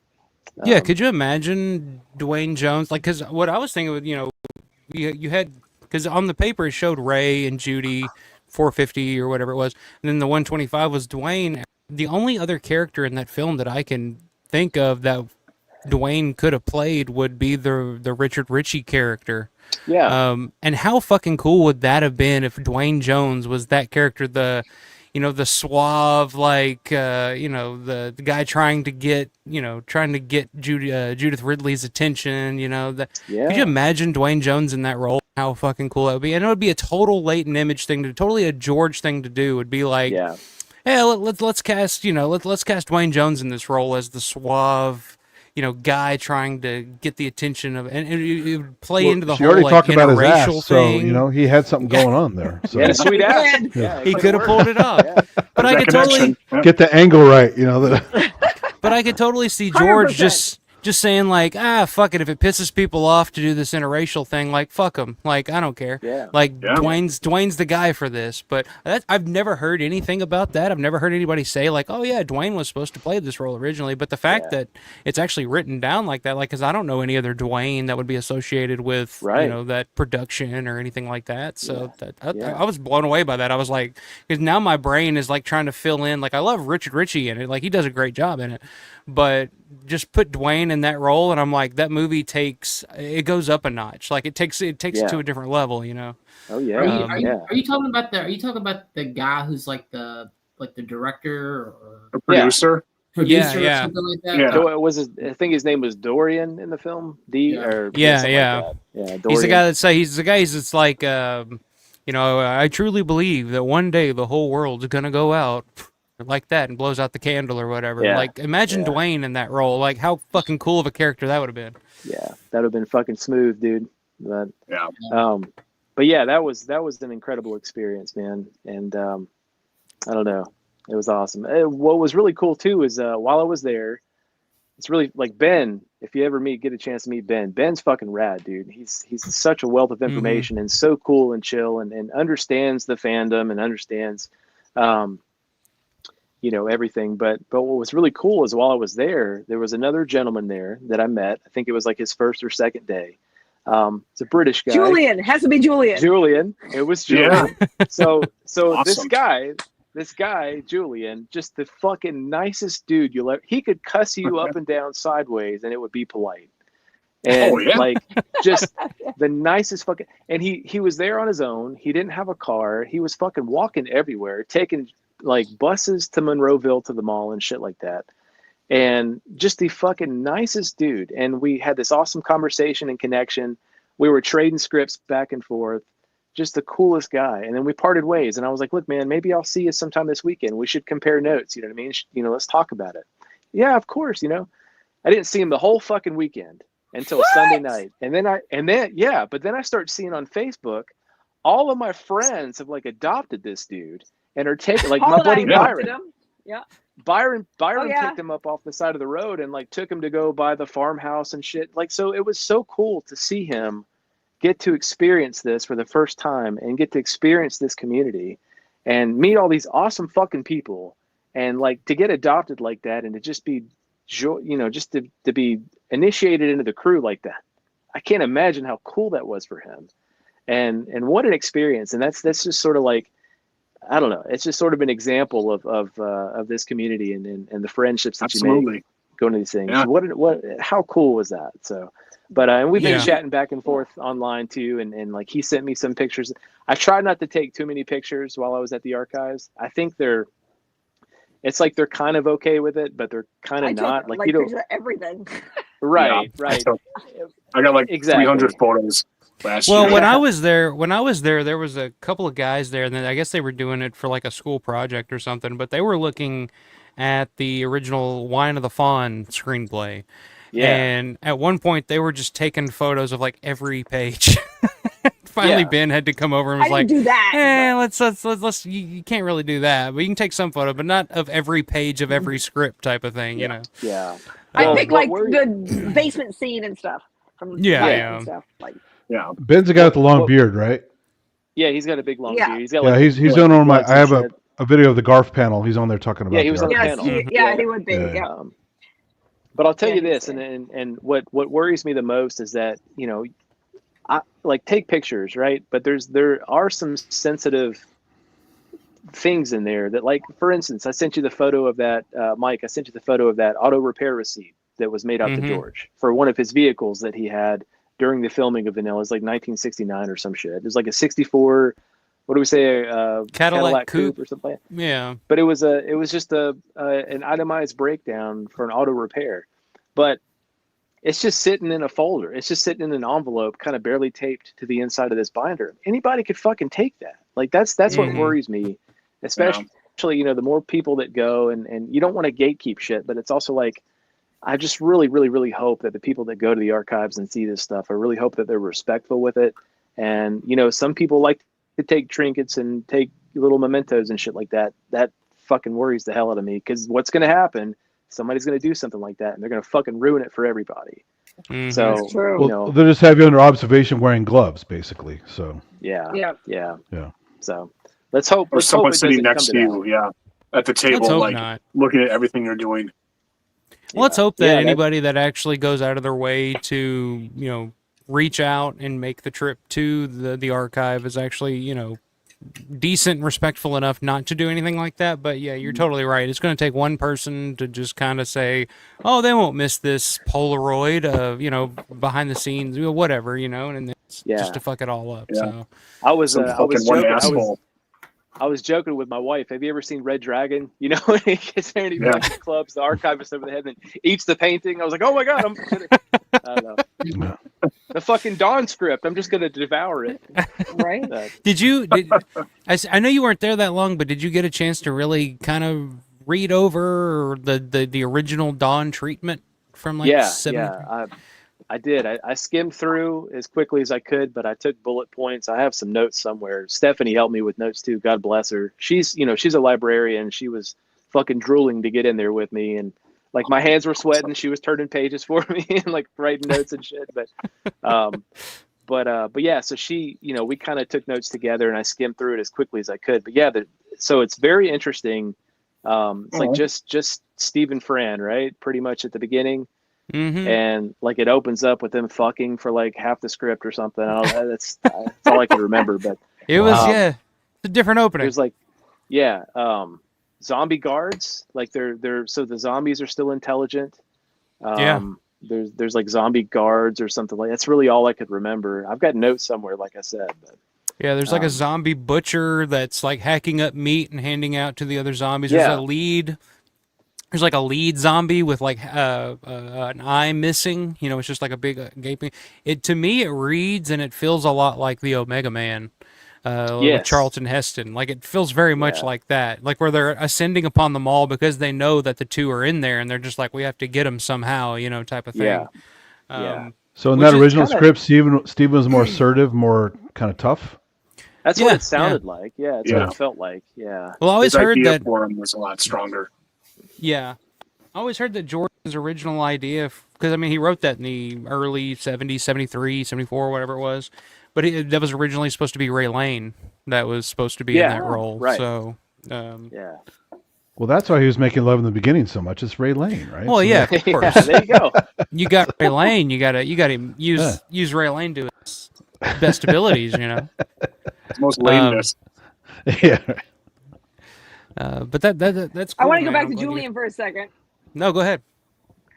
So Julian, of course, coming from the UK, not knowing anybody, just deciding to come kind of last minute by the sounds of it. That was me in 2022. I came to Living Dead Weekend, didn't know anybody. And the only person I'd ever met was Ken Foray once in Calgary in 2018. So, of course, he wouldn't know who I was at the Calgary Horror Con. And I was like, you know what? I'm just going to do it. Actually, I bought a ticket in 2020 and COVID happened. So then they said, well, you can use it in 2021. 2021, the Canadian border still was closed from COVID. So I was so disappointed. And I was like, I can't go. And I was on Twitter and everybody's posting shit on Twitter, how great this weekend is. And I'm like, oh, I want to go. And I think I said something. And I think the the guys from Image 987, so like Christian Bareford and JB Destiny, or Jason Bareford, they saw that and they're like, we're gonna make you a box of stuff. We're just gonna go around and collect some stuff from people. And they went to the Garf table, and Chris Stravakis put a bunch of T-shirts and stickers and all kinds of stuff in there. And then the next year I was able to, so I was like, they didn't have to do that. It was a big box of stuff, and they sent it to me.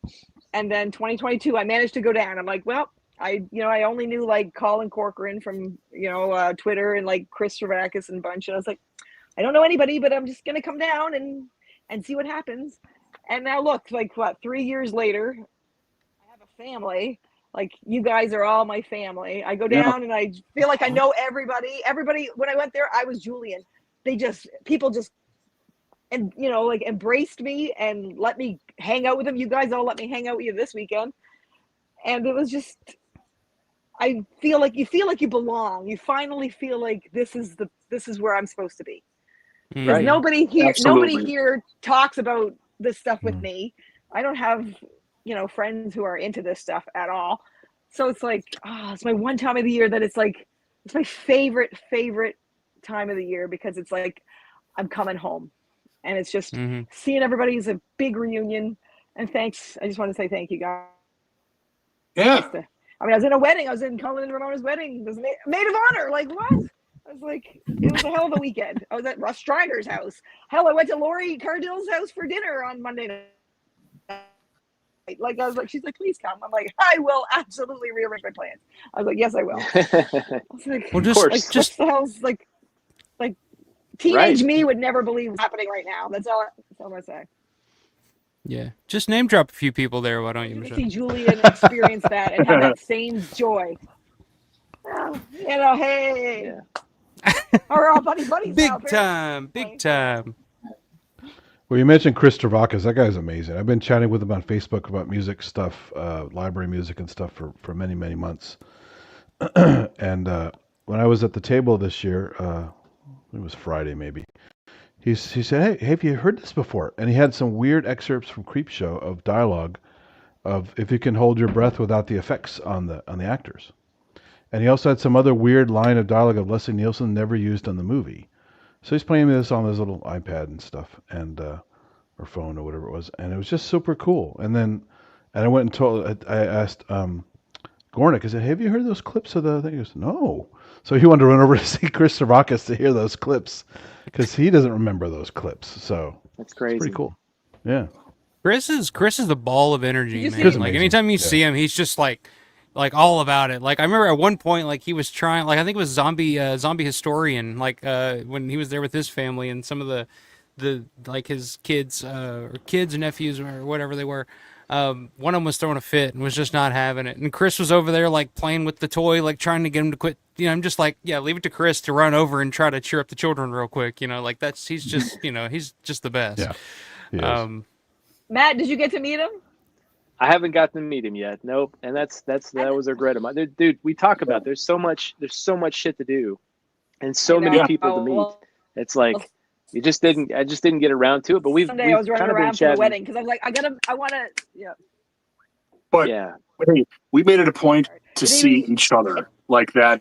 That in my book, I mean, that's the perfect weekend. Yeah. It just sucks that it's only once a year. It is. Well, hey, October, that's going to make 2 in a year. Come on now, October. Yeah. True. Yeah. For those that can make it. Yeah. Yes. Well, I'm going to work my ass off so I can go.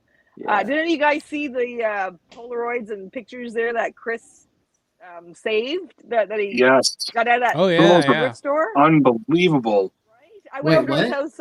What a find. So Jeannie Jozovic, I can't pronounce her last name, but she worked on all these, like she worked on the Dark Half, she worked on like Night 90, she worked on a bunch of things. And these are like the behind the scenes photos. Somehow her like the reference photos, I guess, or continuity photos, right? But there was it was continuity photos, there was behind the scenes photos, there was like I didn't get to see him when I was at the the con because I was running around doing all kinds of shit. But then I went over to his place my last night before I left, and I said, hey, where's those pictures? And he brought them out, and holy shit, there was some cool stuff in there. Yeah. It was awesome. Some good ones from the porch. That was really cool. Yes. Yeah. Yeah. It's like a bunch of different stuff from like anything shot in Pittsburgh. Yeah. Like there was stuff from Silence of the Lambs, and there's yeah, like a literal just stack of these photos, like, and they in were a just band, lost but- to time, you know. Fucking crazy. I was glad he saved those. Yeah, they were awesome. Yeah. Like And the they're in the dark right half hands now. continuity ones, and like there's like Amy Madigan behind the scenes and stuff, like just Polaroids or like pictures and shit. It was really cool. Yeah, it was crazy. I remember seeing that and I was just like, "Oh, this is cool that he kept these all these years." And he was just like, "Hey, I found these at a Goodwill." I was like, "What the fuck?" Right? Like, just throw that out there. John says I have to phrase the question better because he did the same thing. Favorite zombie film not directed by Romero. I'll make a note of that, and I will make sure to do that next time when I do the 10 questions. So, because non what did I say? Non Romero zombie film. You can get a little jumbled up. So, good point. Good point. Well, of course, it's Children of the Living Dead, right? I mean, that's Well, Children of the Living Dead's up there for everybody, but you know. Chicago UI. What's going on? That's a new name. How about some classy Italian gore? Lucio Fulci. Michelle, are you a Lucio Fulci fan? I am. I could actually. All my Fulci is somewhere here. I've got all kinds of Fulci. It's up there. Beyond is my favorite, and then Zombie, and then actually Don't Torture a Duckling. I actually really. There you go. That's what's up. All right. I finally watched. I don't know Zombie, but I love that one. I finally watched Don't Torture a Duckling for the first time not too long ago, and it really does have a case to be made that it's his best film. Because, I mean, I was just blown away. I was just like, Jesus Christ, this is a brilliant fucking movie. Yeah. It's one of Fulci's best, and it's one of the best giallos out there ever. And I'm sure Grande would probably agree with me if he's still in here. Oh, yeah. Oh, yeah. Yeah, I think Grande... Yeah, I think Grande had it on his like top 3 best giallos of all time with Deep Red and Blood and Black Lace. I think those are his 3 like best of all time. So. Oh yeah. Tenebrae. I love Tenebrae. Oh yeah, Tenebrae might be my favorite Argento film, honestly. Tenebre's great. I love Suspiria. Suspiria, man, that's. I love Suspiria, but Tenebrae's my favorite. I just watched Tenebrae again for the first time in a little bit. Not too long ago, and just watching it, I was just like, it's so. Argento is probably his biggest weakness sometimes is just like missing plot holes here and there, where you're just like, oh, that doesn't make any sense, or well, you know. But Tenebrae has like none. Like it's like the most perfectly written like thing where it's like by the end you're like, oh, like that makes total sense. I see how this happened. Whereas sometimes in Argento stuff, like by the end, you're just like, well, that doesn't make any fucking sense. How could he be here if he was also here at the same time, you know? Yeah. But Argento's just like, fuck, I don't care. I just want to move my camera and do lighting and stuff. And I'm like, and that's why I love him, you know? He's very artistic, yeah.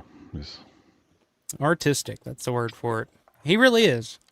Let me see here. PMC's movie, Midnight Movies. My shit is running really slow. I think it's... Sorry. Children Shouldn't Play with Dead Things is his favorite non-Romero zombie flick. I really need to see it. Yeah. I mean, it's really early. It's like 72, so it's just a few years after Night. So, Jeff wants to know, what is the Roger banner behind Michelle? It's a blanket, I think, right? Oh, that's all it is. It's a blanket. It's just covering it. It's a Dawn of the Dead blanket that my brother got me for Christmas, probably from like Temu or something. But nice, yeah, very that's cool. all, I was wondering that too. Well, I want one. Yeah. John says I showed that Dwayne Jones Dr. Russ on Sunday night when I was at his place. The best we can come up with was some unrealized project, possibly before Vanilla. Okay, that's interesting. That's interesting. John says George was trying to sell that car in early '69. He got it from his uncle Monroe Udell. Yeah, his uncle Monroe who bought him his first camera. So there you go. Makes total sense. Let's see. Stukas, or Grant, as we now know him. I understand that feeling of belonging. I couldn't believe I randomly stumbled upon a live stream about a year ago. I never would have guessed a community like this existed. Well, here we are, man. Yeah. Here we are. And I love that I've kind of created a space where people can kind of come come together, you know, and because that was the whole reason I started doing this to begin with, is because it was like Living Dead weekend only lasted a weekend. And it was like I went home and I was just like, well, fuck, I'm alone again. Like nobody wants to talk to me about this shit anymore. So fuck it, I want to talk about this. So. Yes. Yeah. Yes. If only had great internet, it'd be better. Well, hey, I've been Fucking struggling with that Canada. as well. It's fine. Fucking Canada. It ain't much better here in Love you, Indiana, let me tell you. Granny says, absolutely, Duckling is my favorite Fulci. Woman in a Lizard Skin is unreal, too. I just reviewed that. What have you done to Solange and Torso? All three are great. Solange needs more love. There you go. Not a huge Woman in Lizard Skin fan. That's one of those Fulci films where it's got good potential, but it just, I don't know, it's just not cohesive. It just doesn't. Which, talking about Fulci and being cohesive, I get it, but like that one in particular, I can't get on board with it, man. I've never seen it. It's on my list of ones to watch, though. Yeah, that's one I've never seen either. It's all right. It's bizarre. Yeah, Dirk was just talking about that the other day, the Lizard Skin one. I haven't seen it. Jay says, Matt, did you say George had a 60 Cadillac? He did. That's what I guess. At least that's what the auto repair receipt said, was a '64 Cadillac. Yep, Cadillac Coupe. Yeah, Cadillac Coupe. Let's see. John says, Mark Tierno was talking to me about guitars a month ago, and I told him I've been sick of guitar in my life, but I've never been sick of Romero films. I'd rather be talking about that instead. There you go. I can relate as somebody who's played in bands and written music, and like I've been to school for audio engineering, and like for a good decade there in my 20s, like that was my years of like music, like playing in bands, producing bands, recording, learning all that. And yeah, after a while I just got burnt out, and I was like, I don't want to. I hated the music industry, for one. Like I hated dealing with the phony ass fucking people that you meet when you're playing gigs that come up to you and they're like, oh man, like let me help you and do this. I just saw too much of that, because I mean Nashville was like an hour away, so I played a lot around Nashville, knew a lot of people in Nashville, and just being around there for so long and seeing, I was just like, yeah, I'm just kind of done with this, you know. So I totally understand that. I totally get that. But yeah, I've never have, and I don't know if I ever will get tired of talking about Romero and his films and just the lore that goes along with that, of just like. Right. Because, I mean, it would be different if George was just, like, a Hollywood guy that just directed these movies, and it would just be, like, you know, but just the idea that George was doing everything he could to stay out of that system as long as he could, that always intrigued me. And just, it's like that book I'm reading, you know, the Independent Cinema of George A. Romero. It's like, it's just interesting to find out how just the ways that he got this shit made, and you know, the techniques that he would use to get things financed. I don't know. It's always fascinated me. I'm pretty sure I'm safe in saying that there's no community like this around Paul W.S. Anderson. You're right. No, you're right. The internet is Call a me very crazy, big and but, busy yeah. place, but yeah, I don't know. I don't know if something like this exists for Paul W.S. Anderson. That is true.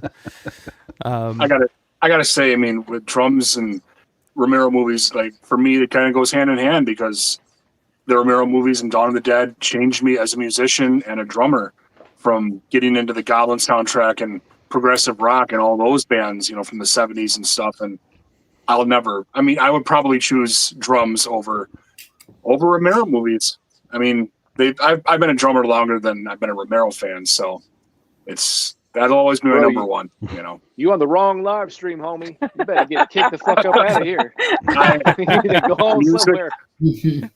Music is a huge part of my life. I mean, but I wouldn't trade you guys for anything. So. Oh no. I'll tell you that. Yeah, music's massive. I love it. Yeah.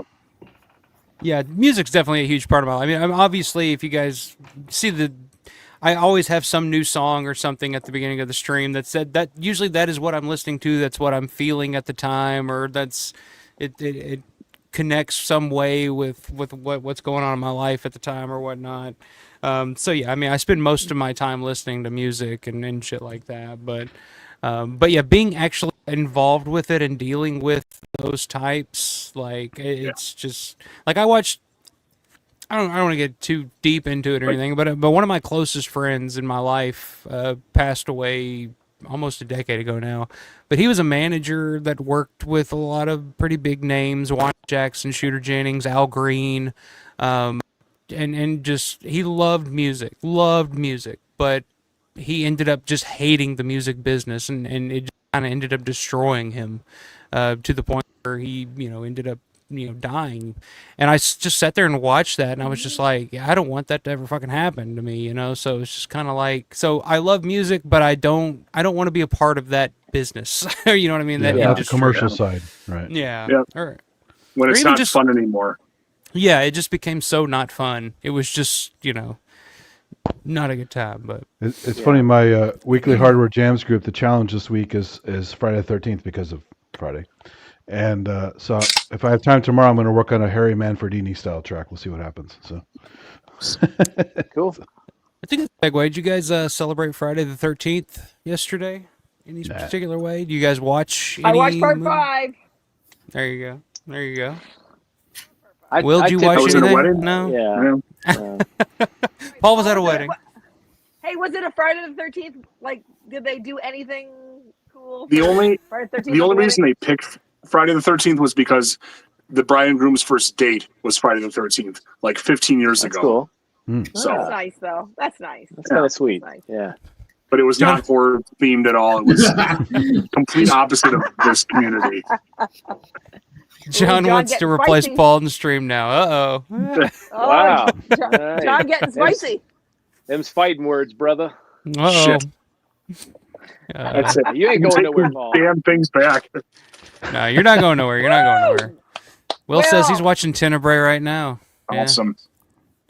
I love Tenebrae. It really does go back and forth between that and Suspiria for me for best Argento film, or my favorite at least. Grande says, I got a question for the chat. Worst celebs you ever met at a Living Dead weekend? We can that's a good segue. We can talk about Eugene Clark if you guys want. Oh boy, here we go. Yeah. Tell your Big Daddy stories. Oh man. Man. Who wants to take it first? Well, I'll go first, I guess. So yeah, when I met Eugene Clark and I had him, we talked about it. There was no prices for any of the stuff that he had, whatever. I got my stuff here. I'm just going to get it signed. Screw it.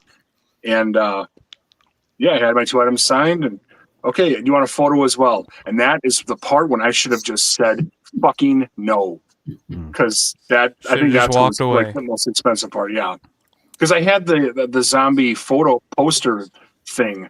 I already had that done, so that would have been a great keepsake with Eugene Clark. But no, I had to do the whole Eugene Clark experience. Did he push his album on you? Yeah, he grabs me and stuff and growls, and it was just, that's what grabs you and growls. For. Yeah, the barking or whatever he does. Like, okay, yeah. So, I mean, looking way back in it when I was planning this, I should have just brought the DVD and then called it a day. Just one item. That would have been fine, but I'm like, he really got me. He pulled me in. He suckered me into this whole He'll fucking thing, do it, man. Yeah, he will do it. Like when I met him, that sneaky gas station motherfucker. When I walked up to him in 23, I just wanted to talk to him about his music because I thought maybe it'd be something he'd be interested in talking about because it's something that, hey, you got it though, you got it. I know. But I just thought it would be something that he would be like, oh wow, nobody wants to talk about my music or anything, and I'm just like, oh no, I actually I listen to it. It's actually there's some pretty good. There's a couple of good songs on it. I'm sorry, it's but listenable. He's like, oh, I found a ringer. Keep the Love Flame Burning would have been a huge hit in the 90s. Unfortunately, it was recorded in the 2000s, but whatever. Time Life Music presents, yes.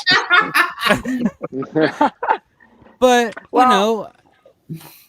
but it was just like as soon as I started talking, he was just like, oh yeah, I remember recording that. That was good stuff. But anyway, do you want a photo? Do you want an autograph? I'll tell you what, I'll throw in this 11x17, I'll throw in this 8x10, and I'll throw in this t-shirt plus a photo for $200. And that's my final offer. And I'm just like, after 5 minutes of this, I'm just like, my head's spinning. I don't know what the fuck I just walk away. I'm just like, yeah, man. Well, hey, I'll be right back.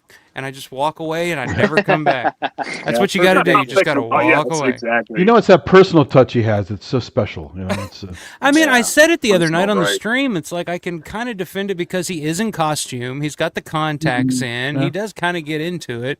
So, I mean, I get it if he wants to charge a little more. Yeah, but Jesus he's not Christ. Bob. He's not Flyboy. No. He's not Tyra. You're just the fourth one.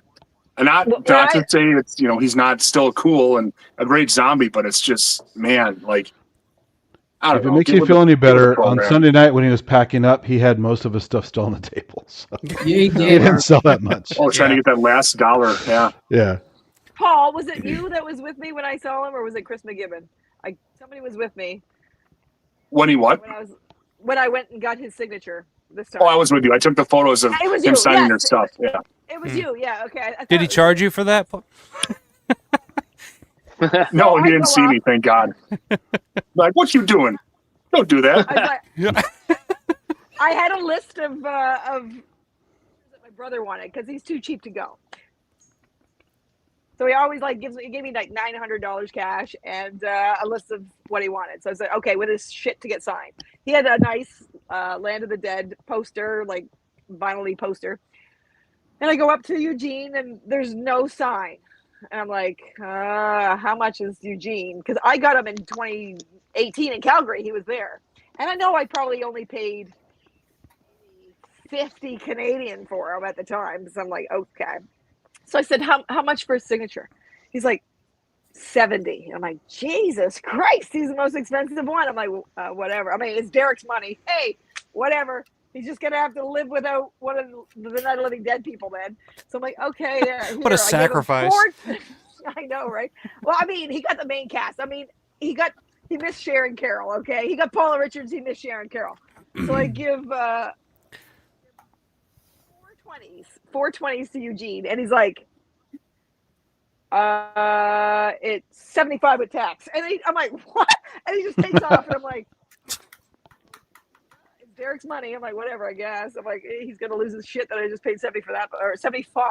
So then he goes and he's like making change, and he's like taking forever back there. I don't know what the fuck he's doing. I'm like, dude, I want my $5. Like, fuck off. I want my $5 bill. $2. I want my $2. I want my $2. Wow. So he finally gives it back. He's signing it. Paul's taking pictures, and then I said, "So, like, can I get a photo with that?" Just for. And he's like, "Well, that's extra." I'm like, "Well, yeah, then never extra. mind." I said, "Never mind. I don't want it then." I was like, "Never mind. I already got it in 2018 in Calgary. Yeah. I'm good. I was just gonna see." And he's like, "Oh, well." You came all the way from Calgary. Yeah. I guess I'll throw it in for you. I'm like, well, I came from Canada, but not Calgary. I said the East Coast, but I said, sure. So then we took a couple selfies. I'm like, perfect. But I didn't get the whole Eugene Clark experience like Paul did. He didn't grab me in Calgary for the low price of like $50. The full Eugene Clark experience, the full Big Daddy experience. And he took I think 6 photos. I deleted, or well, maybe like 10 or 12 photos because you had to keep moving in closer and that. And I think I deleted like 6 of them. Like, I don't need it. They look stupid and it just didn't, I don't know, whatever. Yeah. I got my keepsakes and cool story behind it, I guess. So, yep. Well, let me ask you all this. Really, how do they, like these guests when they come, how do they gauge what they want to charge? Do they automatically have a number in their head, or do they like not read the fucking room? That's what I'm saying. Like, how could you come in and see that like Judith O'Day is charging $60? Or, Howard Sherman was charging what, 40? And you're going to fucking slap $70? $70, dude? Come on. And you know what I mean? Well, it's ridiculous. I felt like he made it up on the spot when they saw me. I was like, okay. No, he's got the William Shatner effect. He wants to charge the highest amount because he thinks he's special. Man. But he's not though. He's not. Like, but he's in costume. See, he's in costume, so he deserves more. So I was walking through, streaming the whole room as I was doing, and I walked up to him. I go, "Hey, looks great with the costume. You got the contacts in. Looks excellent." He goes, "Oh, thank you. Hey, that's not recording, is it?" I go, "It is." He goes, I said, "Do you want me to turn it off?" He goes, "Yeah." And so I go, "Okay." I turn it off. I was about ready to ask him 2 questions, just kind of goof on him a little bit. And then somebody came up and got his attention, so I just walked away and never went back. Wow. He was being a dick. What was your two questions? yeah. What was your two questions? I forgot now, but one was going to be kind of a goof one just to get him a little upset. And the other one was going to be something halfway nice. So I don't know. I can't remember now. Probably not worth your time. Good thing you walked away. Yeah. But of course, I immediately turned it back on and recorded a bunch of him before I walked away. And then I kept. Wow. So was the question worst Living Dead weekend guest, or was it just convention guest? Do y'all remember? Oh, worst Living Dead weekend guest.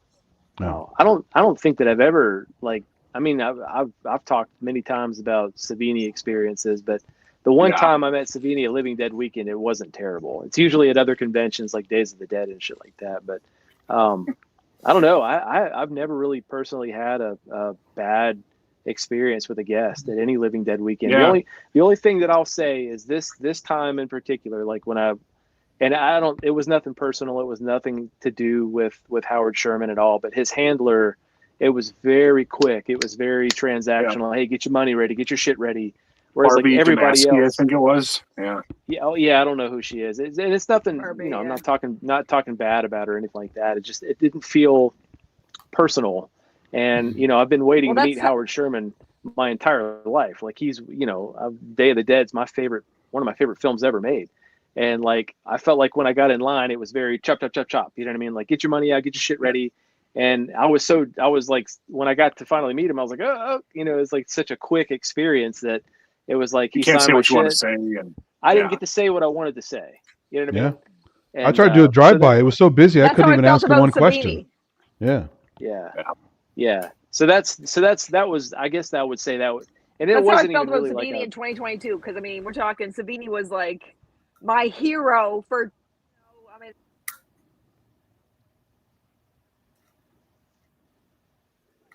I've never had a bad guest. I don't think. It was just very transactional, which is fine. And I realized that, but that was the only kind of damper on my 2022 experience was that I was like, oh my God, like I've been waiting literally, if I was 42, I would have been waiting probably 25 years to meet Savini. I was like over the moon, and it was very, give me your money. Here's a signature. Didn't even like ask my name. Didn't want to ask me where I'm from. No small talk, whatever. Yep, take a picture. Right. Done. I was like, next. And I was like, okay, it's fine. It's a business. Yeah. It's fine. I understand. But everybody else like there, like Denise Kiss and John Kiss and Tierno and everybody like had just, they all made me feel like they made up for it. They made up for it. Right. Denise Kiss, John Kiss, they were like the fucking sweetest people. Like, remember me from Facebook, and they were like, hey, check this out. They brought their son over. He had a cool like homemade shirt. What did it say? Son of the Dead or something? Spawn of the Dead. I remember that. Spawn of the Dead. I remember that. Pretty cool. Yeah. So they were like, get a picture of this and stuff. But no, it's, I like how I step away for 2 minutes to take a piss, and I come back and we're shit talking Savini already. So. Well, that's what. It's mandatory. You got to have, It always goes back to that. Yeah. It always happens. We're talking about bad guest experiences somehow or another. It's always going to fucking wind up with Savini. But makes sense. We've talked about that before. Like he doesn't have to come to these. He doesn't have to come sign shit. But at the same time, it's kind of like you sort of expect a little personality. You know what I mean? Or at least something. You know what I mean? So I mean, what he's done for horror and the fan base he has behind him, he knows about it. But absolutely. Is he sick of it?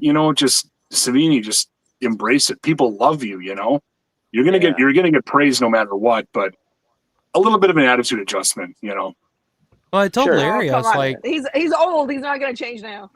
Yeah, well, no, of course not. I told Larry, I was like, I hope he kind of maybe hears some of that rumbling, because it's not just us. It's not just Romero fans. It's just horror convention goers in general. Yeah. It's like, because he's just costing himself money, because I know, like, Grande asking the question, it's like, I know he specifically has gone out of his way to avoid meeting Tom Savini because he's heard so many bad stories in the past. Wow. And it's like, how many other people are like that, where they're just like, yeah, Will, the exact same. You don't have any autographs or anything from Savini, do you? Well, I mean, I bought some poster books from him from back in the day, but that was on eBay, and it came signed, and that's literally the only thing I have signed. Yeah. So he's just. It's like, dude, you're Tom Savini. It's like Yeah. you are connected to like so many iconic horror films that people are huge collectors of. Friday the 13th, Dawn of the Dead, any Romero film, Like Texas Chainsaw. I want to approach him, but like I did that one time, but it's just so cold, and I don't. Yeah. Right. I don't get good vibes, and so I have only doesn't go positive well with CVD the- interactions, but I never go to his table to talk to him. I talk to him in the hallway. So. Yeah. That's the best way That to do seems to it. be the best time. Yeah. Never see him in the hallway. But you know, last year Russo was kind of a downer, right? I went to his table. He's just kind of out of it, whatever. This year I was at the VIP event, sitting at the table, talking to him while we're eating, talking about Tom Lehrer music. I mean, this is hilarious shit. Well, you asked him, didn't Actually, you? told Were me sitting. he told me some good jokes.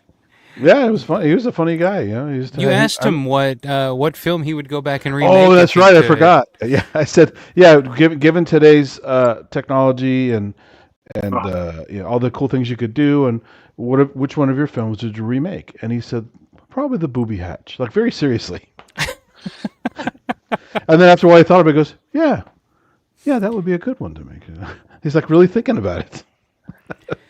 I thought it was funny because it's the one film that he didn't direct solo. It was him and Rudy Ritchie. So of course it's the one he would like. Yeah, I want to go back and fix all the shit that Rudy fucked up. Because him and Rudy, they loved each other. They had like a love-hate relationship. But if you go back, because I actually listened to the commentary track on the Booby Hatch, and it was Russ, Russo, and fucking Rudy Ritchie, and the whole time Russ Striner is sitting there in the middle, almost like.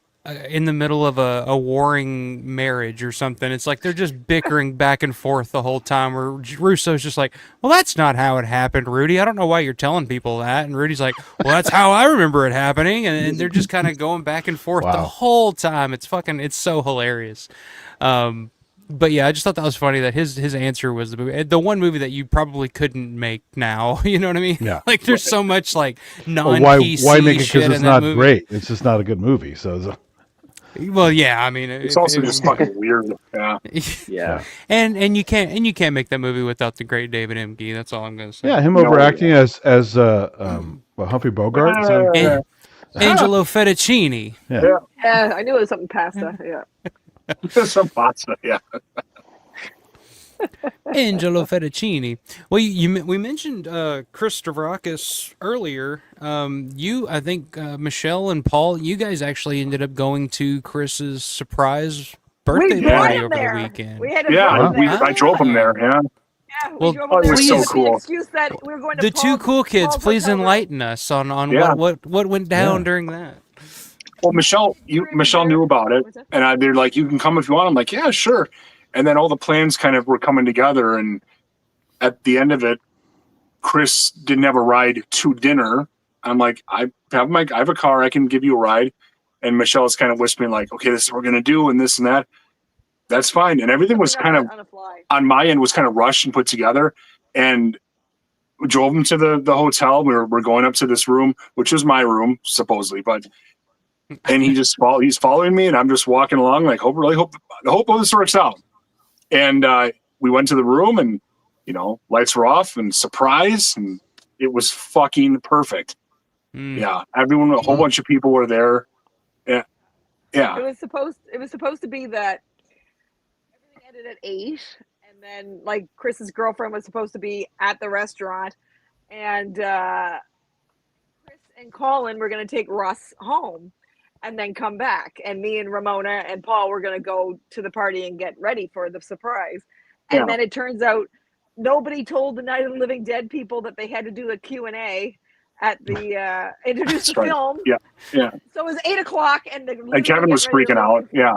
And Kevin's losing his mind. Where you going? And Russ, they're like, well, we're bringing Russ home, and they're like, no, he needs to be there. So then Russ called Jim. And they said, yeah, you kind of got to go. So then they were going to go over there. So then Ramona's like losing her mind. Like, what are we going to do? How are we going to get Chris there? And I said, well, shit. I said, Paul's got a car. He rented a car. We'll take him, and we'll just say we're going to the restaurant to meet Joss. But we'll stop at Paul's hotel room because he's got a gift for. Yeah, we'll get him in the room by saying he's got a gift. Yeah, that was it. Yep. Yeah, I was like, listen, I'm just trying to come up with this on the fucking fly. I'm like, what? I'm like texting Ramona because Chris is right there, so I'm like texting Ramona, and then trying to show Paul my text. I'm like, this is the story. I like, go with it. And then we get there, and I'm texting the whole time saying we're on our way, we're coming, we're getting ready, like we're in the parking lot. And then Paul and Chris are in the front seat just chatting, and I'm like, get out of the car, like we're here. And they're upstairs waiting, and I'm like, get out of the car. And then Paul's like, are you ready? I'm like, this is your hotel room. You're supposed to be the one saying, let's go. Yeah. I was like, so a little bit of we hiccup. go up there. Get into character, Paul. Shit. Yeah. I'm taking pictures and walking down the hallway because, you know, me and my photos, I like to take pictures.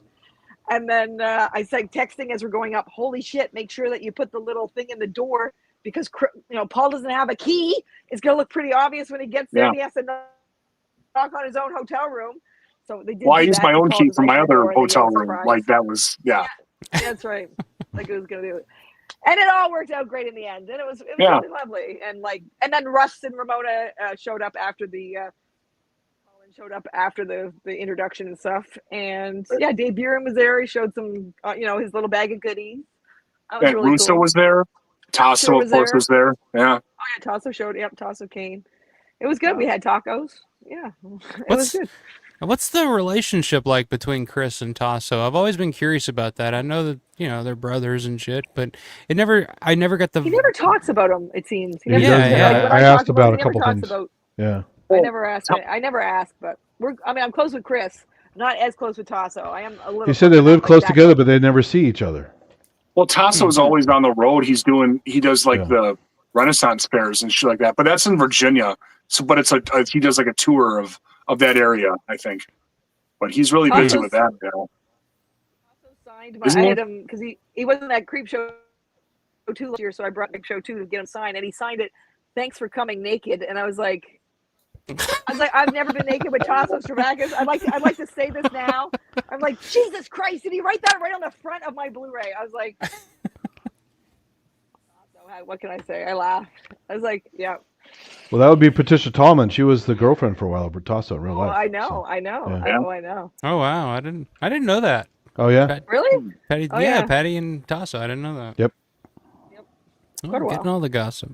That's cool. That's cool. I'm glad y'all were there to experience that because, like you said, look, we would have brought you if you knew you wanted to come. But you guys were at the movie, weren't you?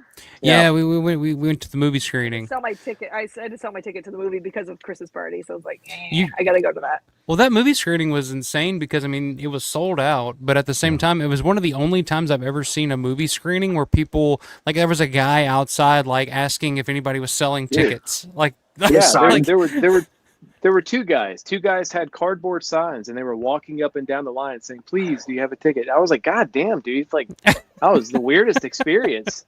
Yeah. Where are we? It felt like we were somewhere near Synth in San Francisco. People begging for money and shit. I haven't seen Living Dead Scalpers before. That was interesting. Yeah, it's like Living Dead Scalpers. Crazy. Yeah, that was a new experience. Let me see. Will with a good point here. Will Wealthy says, I'm convinced the guys from Goblin got paid for Dawn, spent all their money on coke and fur coats, and recorded the Tenebrae soundtrack. That is a very good summation of what that soundtrack sounds like. I like that, yeah. or the remaining guys did that Volo song, right? Yeah, exactly. They went into very different directions there. Yeah. Courtesy of George Young. Frankie G says, to follow up on the other night, my check was to a legal company for $7,500 on January 2nd, 1976, signed by Romero and Rubenstein. Okay, what's up, Frankie G? I've got a check somewhere here. Hold on. You got a check? I've got a check that actually Chris Stravakis just gave to me last year. Oh, yeah. This is awesome. It's for 1 year rental of film storage space for all of 1985. And it's signed by George and Vince Savinsky. Yeah. Oh, wow. That's fucking awesome. There it is. You don't see those 8th, 85. Yeah. Come on, let's put it up there. Get a good shot of that. Communications. Oh, now that you're like full screen, I can see more of your shit behind you. I see the scarf back there. There you go. Oh yeah, the scarf that I just got. Yeah, I've got a lot of shit. It's a lot of disorganized stuff. I've got mostly photos everywhere, but. A lot of stuff, a lot of pictures, all the movies. stuff. Yeah, it's a lot of shit. Yeah, there's a Collecting the A lot Dead of shit. episode in the future, for sure. Holy shit! What's that? I've I said that's a reshuffled Collecting the Dead everybody. episode. Sorry, That's really awesome. I reshuffled Yeah. everybody for some reason. Somehow that happened. I don't know what, but whatever. Hey, but I've got. Hold on. Hey, this came Uh-oh. from someone even more famous. Oh wait. Oh, I didn't sign it either. Bastard. Their unofficial spokesman, Michael, dude, you were going to be that. You got to be their unofficial spokesman. Come on, Yes. Iron City, Pittsburgh Brewing Company, We were all in the parking lot the other day. Cliff Saturday. Forest. If you're watching, come on. Nobody represents or promotes Iron City beer more than Alfa Romero. Come on. And Come on. seriously, dude, Michael, distribution head fucking west a little bit. Oh my God, we need that. I can't get it out It here. came right from Alfa Romero. I need a sign. Yeah. I need it to be signed. I gotta find someone to ship it. I can't get it out here. Signature Yeah. brew, Alfa Romero. Yes. This segment Romero sponsored. Brewing Company. Oh man, I wish I had the clip prepared, but Did you end up taking any home with you? I think I grabbed like a 30-pack. I was gonna like, dude. By the time Monday rolled around, I was just happy to be alive. So I was just. So whatever I had left in the cooler, I just ended up just taking home. But I ended up with, I still had like 15 or 18 or something like that left. So enough to kind of last me. I'm on the third one tonight, but you know, it is what it is. But Probably had enough of it running through your veins already. yeah, Oh, yeah, my God, dude, no that's shit, man. literally that is literally all I drank Saturday. I thought about it and I was like, well, Saturday night I had a Jack and Coke when we got to the hotel and we were hanging out there. I did get a big ass Coke from Sheetz and then like pour some Jack Daniels in it and stir it up, and that's what I drank. But other than that, like the only thing I drank the rest of the day was fucking Iron City. Even when we went to eat at Permandy's, Will, I had fucking Icy Light. I had Iron City at Permandy's. So no wonder I fucking fell out. Makes total sense when you think back on it. Speaking of Sheets, the Sunday night when I was, pretty much. I thought you were going to start talking about Dave King. No, Speaking of Sheets. I went. Well, I left them all super late. I was taking pictures at night, and I think maybe I would come back, but I never got a chance to. And I went to Sheets on the way. I got some cheese curds and was getting some gas. And this crazy, whacked out girl was walking around the place, walking through Sheets, grabbing a soda, drinking, put on the counter. The cops are following her. No one would arrest her, but she's clearly already doing like petty theft and just acting crazy, talking to herself. Yeah. She starts chain smoking, walking around the gas pumps. So I'm like, all right, I'm not getting gas here. I'm going to the Sheets down the road to get some gas because I don't want this thing to explode. So it will fucking blow up. It was really I had bad. my first Twinkie from Sheets. I had my first Twinkie from Sheets. Yeah. Oh, yeah, how was First Twinkie that? of all time, but it was from Sheets. How was that? It was What do exactly you think how of I the expected Twinkie? it to be. Well, I deep throated the first one, but the second one I actually tasted. Whoa. And That's what I was going to ask. Did you even taste it? Yeah. I say Paul was there. He witnessed the whole thing. You know, it was pretty good. Those little Cinnabon pockets. Did you try those? Did you No. deep throat one of those? No. No. We actually had, me and Will, that was the first time I'd actually eaten food from Sheets Thursday night when we were there with Daz and Larry, because we tried Denny's first, and that was a fucking nightmare. If like, Wow. Our like- waitress cracked out, and then she fell. I'm like, how the hell you gonna fall when you're supposed to have non-slip shoes on? You know, like she was so fucked up, she fell in non-slip shoes. I was like, Jesus Christ. And then the cook part just of her. fucking quit. The cook just left. literally. So the Wow. waitress wow. comes over and we overhear one of the waitresses on one of the other tables like, well, our cook just quit, but we can do salads and all this stuff. And Daz just looks over at us and it's just like, mate, I think it's time to get the fuck out of here. It's like, That's great. I'm not eating any of this. It's time to go. And I was like, yeah. And Will was like, all right, let's go. And just fucking got up. And he was just like, I ain't waiting. Like, fuck it. Let's get out of here. So I was like, yeah. So we ended up going to Sheets, and I ended up getting like the Big Moz, which is like a burger with mozzarella sticks and shit on it. Man, it was good. It was totally good for something you would get at a gas station at midnight. Like you couldn't ask for anything better. My snacks were, I had cheese curds sprinkled with Old Bay, which is pretty tasty. Mm-hmm. And then I had those little pockets, those little Cinnabon pockets. I was like, this is nice. Yeah. And they're always making it fresh. Like you Yeah. can always get fresh food there and stuff. No wonder Fresh made Dave to King order. likes it so much. In fact, I ran into the guy from Texas who's a presenter on a lot of the panels. I forgot his name. Big guy. I know who you mean. Yeah, Brian and he was Stewart? there with some people who were at that hotel that night, getting like 2, 3 in the morning snacks. So I guess they didn't go to bed either, But it's funny. Yeah, I'm still Sheets is tired.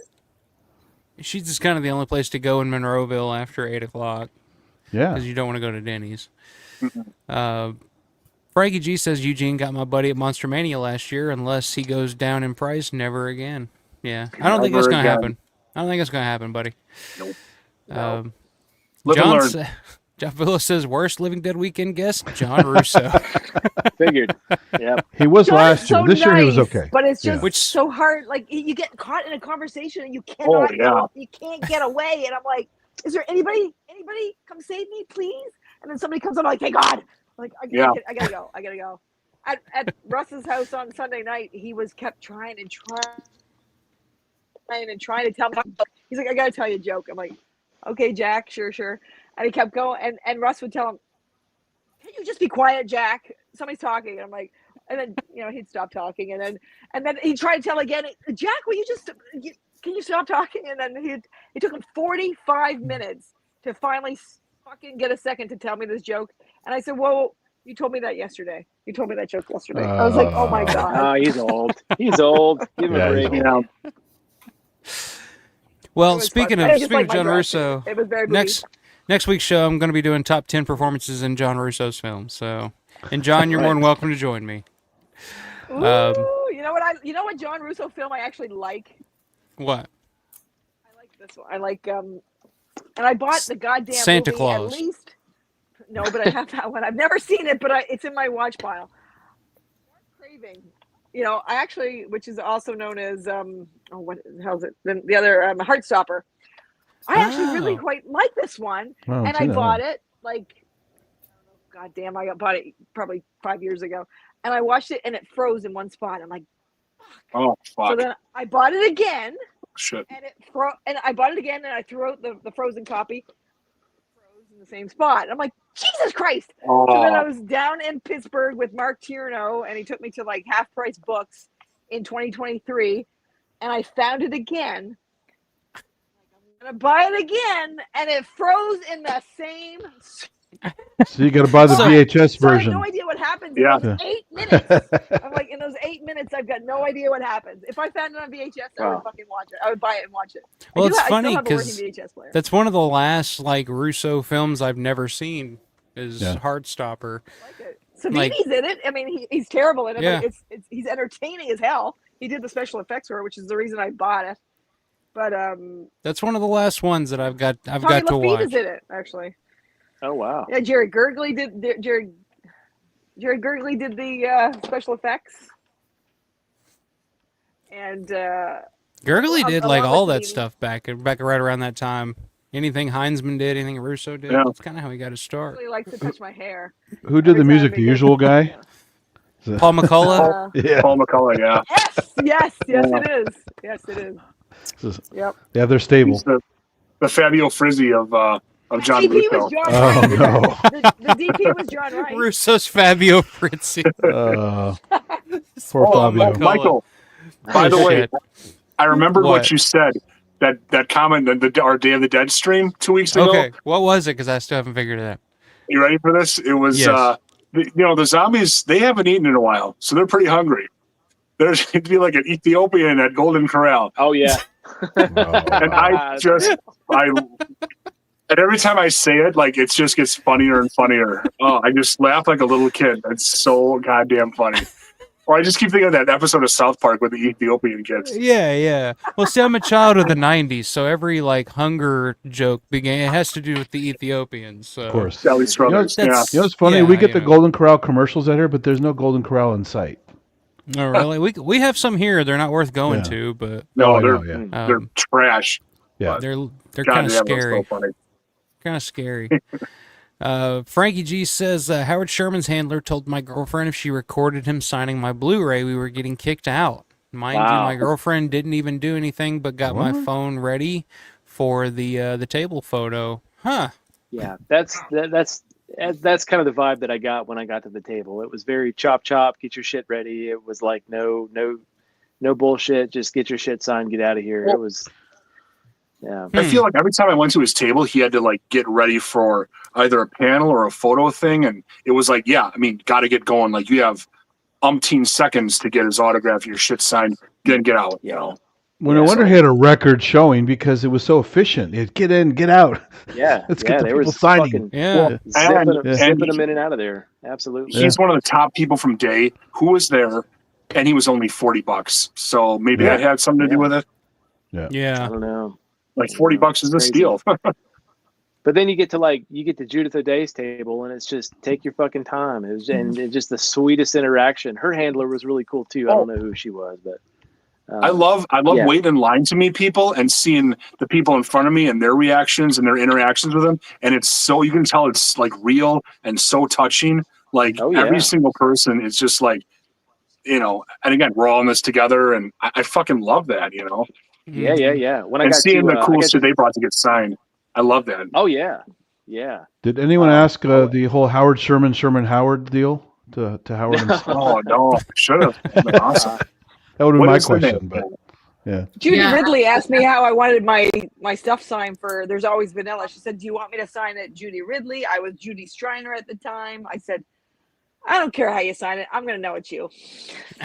Yeah. But I didn't ask Howard I didn't ask him what the deal was on that, but I'm familiar with it.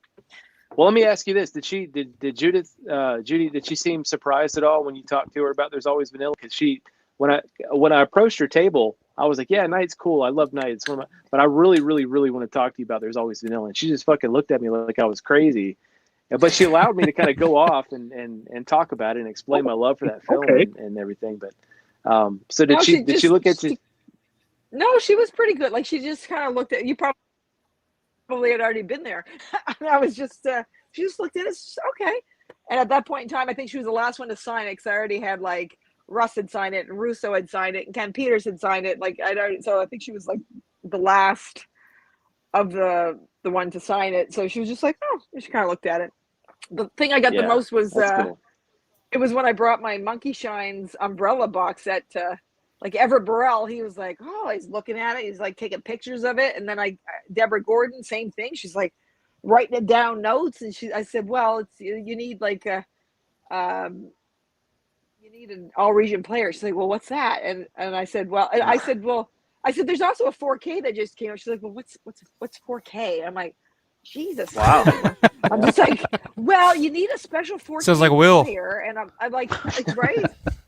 And she's like making notes, and she's like 4K, okay. I'm like, player, and she's like TV. I'm like, yeah, you also need like an HDMI cord. I was like, I don't know. I was like, okay, but step by step, how do you connect this shit to your TV? What is this? I was like, What is this much crap? 4K? It's kind of funny, but Everett Burrell is really cool. I had a nice chat with him. Everett Burrell, he's one of my favorites. I brought him some maple syrup too. We've been it sounds like everybody got fucking maple syrup on this trip except me. Like, what the fuck? I got candies. Yeah, Paul got fucking maple syrup candies. Yeah. I think I brought Paul maple syrup last time. Probably. I either bring maple. I go through duty free. I don't think so. And I like start buying shit. No, I didn't. Well, there you go. I got you this time. I used to have a coworker in Vermont. She would give me really good maple syrup. You're flying, so I didn't want to. I try not to bring liquid like maple syrup for people who I know are going to fly. Right. They're open for the first time, so I'm going to try them for the first time. All right. Live on the channel. On-air tasting. There you go. Right. Live taste test. Next time I'll bring you all some stuff. You guys will be driving, you know so what? I can bring the. It tastes just like a Werther's. Hey, there you go. Oh, okay. Yep. It's not exactly like a Werther's. In Little House on the Prairie, they would put maple syrup in the snow and make candy out of that. So. Yes, I've had that actually. It's really good. I've been to a sugar maple syrup. Bonbon. I've been to a place where they actually tap the trees, and then I've been on a couple of tours like that before, maple tours. Thank you, Michelle. They're very good. I like them. You're welcome, Paul. Next time I'll bring you all something. If you guys gonna come in October, man. This is speaking of your area of Canada. What's the good cheese there? What kind of good cheese do you guys have there? Everybody goes to Canada for cheese. I'm like, come on, cheese. I mean, like You go the to cheese curds Wisconsin for percent. cheese, right? No, Paul? bro. Vermont cheddar is one of my Exactly. favorites, but Canada's got to have some good cheese, right? You got to get a close up of this, Michael. They're little maple leaves. They're little maple leaves. Well, yeah. Yeah. Oh, Let me that's see. cute. Oh, Oh, Look at that. Aw, that's adorable. Awesome. I'm glad. I'm glad. oh, Canada. Canada. Yeah. The people I like you who are stand flying on around them. Great California. land. Hey, somebody knows that national anthem. See, you're going to be the 11th province, I tell you. True You're already patriot practicing. love. Nah, we're gonna get rid of that shit. You guys are, yeah. Command. Well, I'm impressed. state or I'm impressed. province? Like, what is it? Does it matter? I used to watch What's a the lot of difference? hockey. Eh? Okay, yeah. What do you say, Paul? What state or province? Like, what is it? What does it matter? Like, what's the difference? There is no states. There's no states here. Only provinces. There's a couple of Okay. territories, but we don't really count them either, to be fair. Yeah, but once Nova Scotia joins the United States, it's going to be the 51st state. Oh no. Yeah. We're pretty close to the states though. We do have a ferry. Like there's a ferry 4 minutes from right here, from where I am right now. A ferry to Maine, about 4 minutes away. Wow. Well, you guys were a big part of Hey. Prohibition. I mean, we were funneling whiskey back and forth all the time. So Yes, damn straight. We like our booze. Rick, the North going llama. I had to say it. I gotta say it. I love I love Rick. that name. I love that I name. love Rick, the North going llama. Gotta love him. I love it. Yeah. Aaron Brasmer, what's going on, man? Eugene was actually cool this Living Dead weekend. Got a signature on a mask and signature on several things for only $70. Then he allowed me to get at least several pics of him for free. Well, you must have been. Wow. You must have been doing it right, my man. Because Paul did not get that. Wow. I got hosed on that one. Jeez. Yeah, didn't you You end should up give him spending some maple almost candy. $200 on that? yeah. Fuck. Yeah, I really got hosed. 200? Yeah. You got the shaft. What? Yeah. Mine 197. Yeah. I love it. 197. Like what he like he likes. Right. What's up, Riverman? $3. He's calculating all the tax and everything. Yeah, Riverman $4 saying, tax. I hope Savini was in a good mood at the show. Savini actually ended up leaving Saturday. He left early Saturday. He got sick, I think. He came back on Sunday, though. I saw him on Came Sunday. back on Sunday. Yeah, he 'cause did I come gave back on my brother- Sunday. He signed my Brother's Day poster on Sunday. That's when I found out about the sword that was stolen, the Dawn sword. Mm-hmm. Yeah. What? Oh, tell us about The it. decapitation sword Yeah. was stolen. Well, that was the sidecar one, right? That's what I mean. Yeah. Yeah. Yeah. Okay. See, that's the shit I'm talking about. You'd steal that shit right underneath Sabini's nose. I mean, there's no telling. You know what I mean? That's crazy. Yeah. Remember that time that we corrected Larry on the fact that it was a machete on the sidecar? It Yeah. wasn't a sword. Oh, yeah. That's funny. It was a sword. It's Are the you same sure one he you're cuts the watching hand him? off with. Was the that zombie mid-tour? Yeah, that was in the That tour. was on the Larry tour. said That was on the machete tour. and not And we all sword. went in the background. You're like, it That's wasn't funny. a machete, it was a Wrong. sword. I think it was you, Paul, who said Yeah. it wrong. Yep. Wrong. Speaking of machete, you know it was crazy when Dave Berrien brought out the real Dawn machete that's intact. That sucker's heavy, man. He said it was like a former bayonet that was turned into a machete or something like that. Wow. It's really heavy, really heavy. I still haven't got my hands on that thing yet. I got to Matt, hold have you met the him? Friday Friday 13th thing too. Taking- Yeah. Dude, Yeah. Matt, have you Taking out- not seen that stuff yet? Yeah, so he was sitting next to Kyra, and I got to hold the trowel, but I haven't seen That's the right. shit. Now the trowel was fucking rad, dude. Like, Oh, God, Yeah. yeah. That was What about Major Cooper's brain? Yeah, did you see Moose Yeah. Clit when he brought it out? Moose Clit, yeah. I didn't get Yeah. to see Moose Clit. I haven't seen any of that yet. Dude. Just the trowel. I'm He's a one fucking bite at a bomb. time, right? Maybe next No. year. Maybe next No, year. I'll like get to all the of it rest at once, man. Yeah. Ah, Usually he usually keeps bringing them out like he'll bring out the two machetes. He'll bring out Major Cooper's brain, but then he saves the trowel for last, and it's just in the comic book, and it's just like, yeah. are you I've fucking seen the comic kidding me? book. Yeah, the comic Yeah. book is fucking unbelievable. No, he was. Speaking of that- He was over sorry, there speaking at. of the go ahead. Sorry. No. He was sitting between Judy O'Day and Kyra, and when I was getting Kyra to sign my poster, I just looked over at it and I said, "Is that the trowel?" I saw And your she was picture. like, "Yeah." Yeah. Yeah, he was she doing was like, show yeah, and tell. I that's got the it. whole video of it. So when Yeah. you were getting Yeah, signed. so she just fucking Yeah. reached over and grabbed it and stuck it in my hands, and I was like, "Fuck yeah, that was rad." He messaged me when he got home because he had like cataract surgery, and he said I survived the anesthesia because he's allergic to lidocaine. And so I said, well, I'm glad. I said the world is not ready to lose Dave Burian. No. I said also because if something had happened, I said Larry would be at your house with a U-Haul before you were in the ground, and he laughed. Well, Will, hey, Dave, Will if you is, happen to watch this, I'm glad you're okay. Oh, if he's watching this, he's probably got daggers for fucking Will right now. Apparently, Will and Dave are in a feud all of a sudden. I don't know. Uh-oh. Some little squabble. He was like, I heard you talking All about right. All right. All right. We'll have to discuss that later. Maybe we misunderstood that, but I don't know. Michelle, I don't remember what you fucking said, but Michelle, are you drinking the beer from Jaws? No, I'm actually drinking a local Heritage Brewing, which is one of our two here, but it's Wheat Kings, which I'd say the side of the can looks just like the one from Jaws.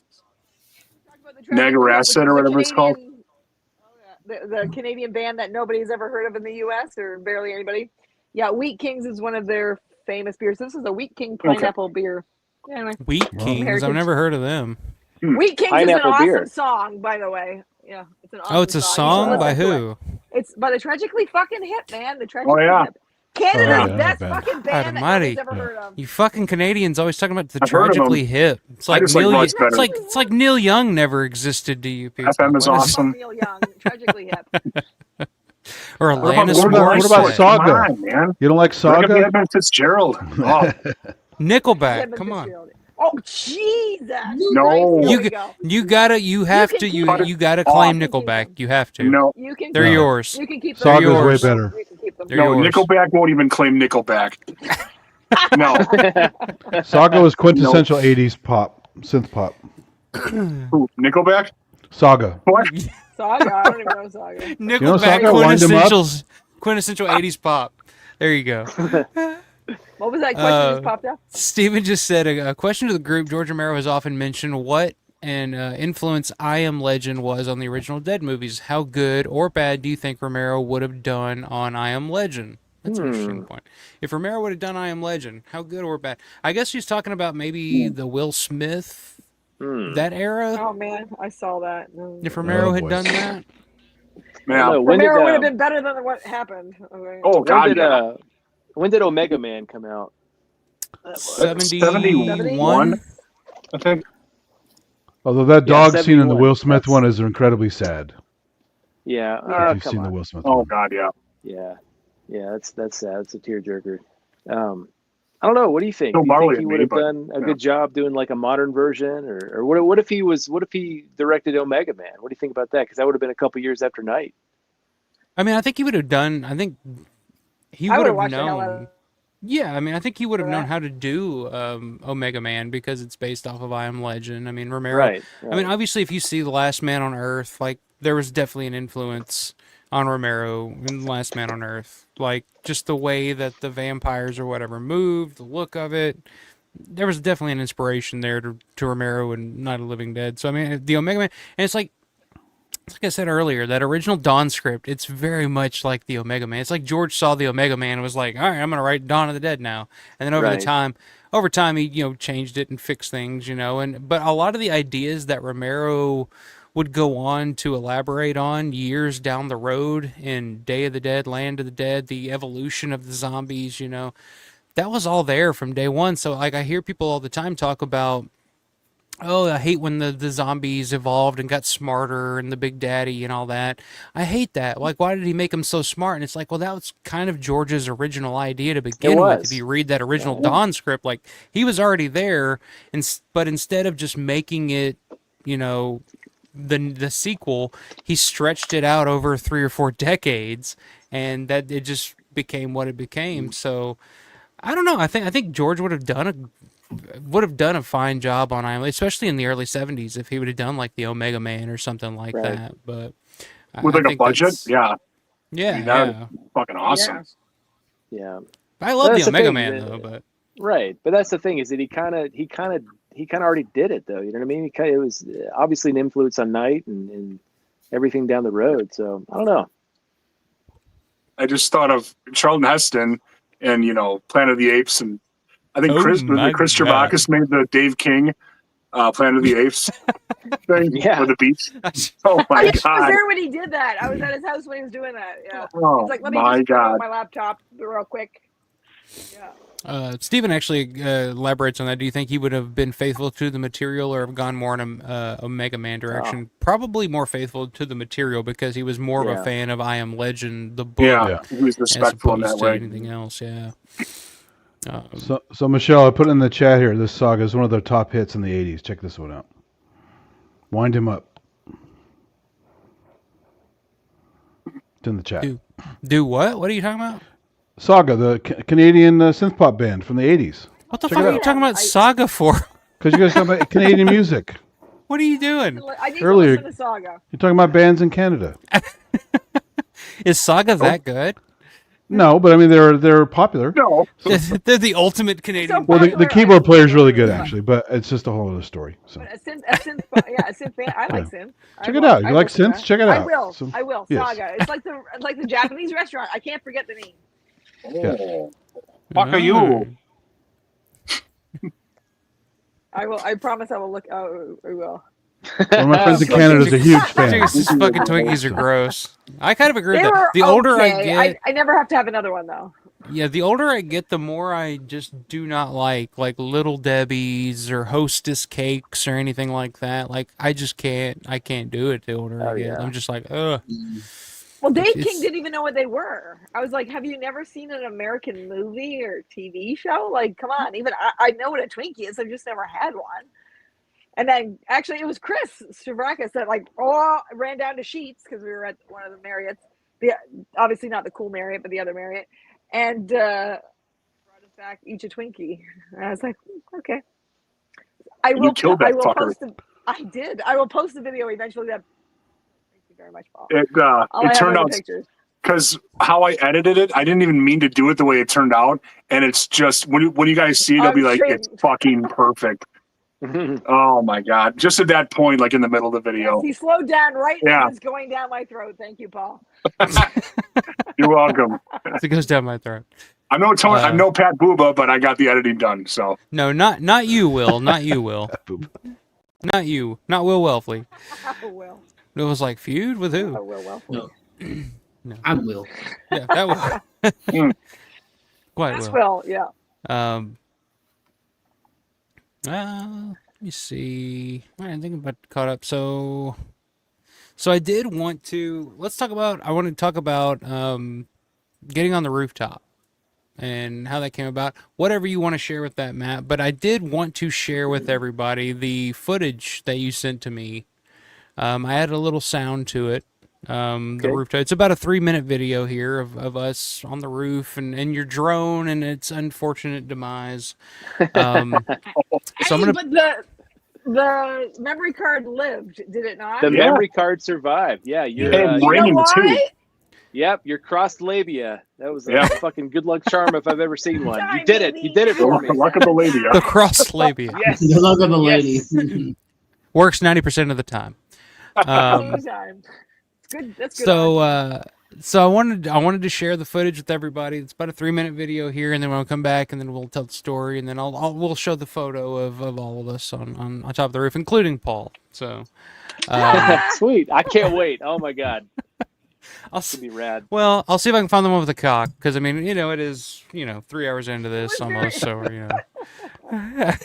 it's accurate. I can assure you. And I want to show Paul at his absolute best, so Photoshop skills fucking on point. Giant horse cock and all. Was that a stunt cock? Yeah, it was a. But here it is. This is the footage from the rooftop that we got from courtesy of Mr. Matt Landrum, the man himself. So you guys watch this. We'll be right back, and we'll talk all about it. So here we go.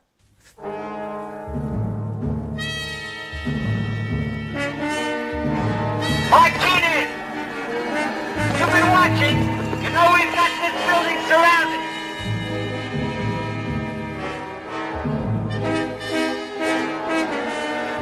Bastards got them moved into one building.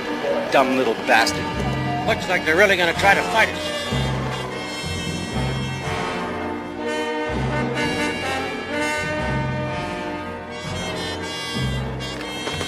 People in this project are your responsibility. We don't want any of them hurt. Neither do you. I'm giving you 3 minutes, Martinez. Turn over your weapons and surrender. There were no charges against you or any of your people. Come on, let's get on with it. This is a waste of my time.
So awesome. Amazing. Yeah. And so we Really had to. good stuff. We missed you, Paul. We had to. There he is. So there's Paul. We had to add Paul He's to there it. the whole time. I'm gonna Photoshop myself next to Will next time. No huge horse cock, but So I can probably find that one somewhere. two things. that was the best Did you verify the rappelling thing yet, Michael? Did you check on the footage? No, well, yeah, I've looked at the footage. The actual windows that you can see when they're rappelling, Yeah. they don't match up with any of the other windows on Okay. any of those buildings around there. So I'm So not some other 100% sure place. where those were Okay. where those were taken. And also, I could see why the thing crashed, because you need those little propeller guards. So when you get another drone, attach those little ring guards to it, and you'll bump into stuff and it won't crash. Yep, they didn't come with them. I got No, I another know, one but coming. they often do, but sometimes they don't. So Yeah, awesome.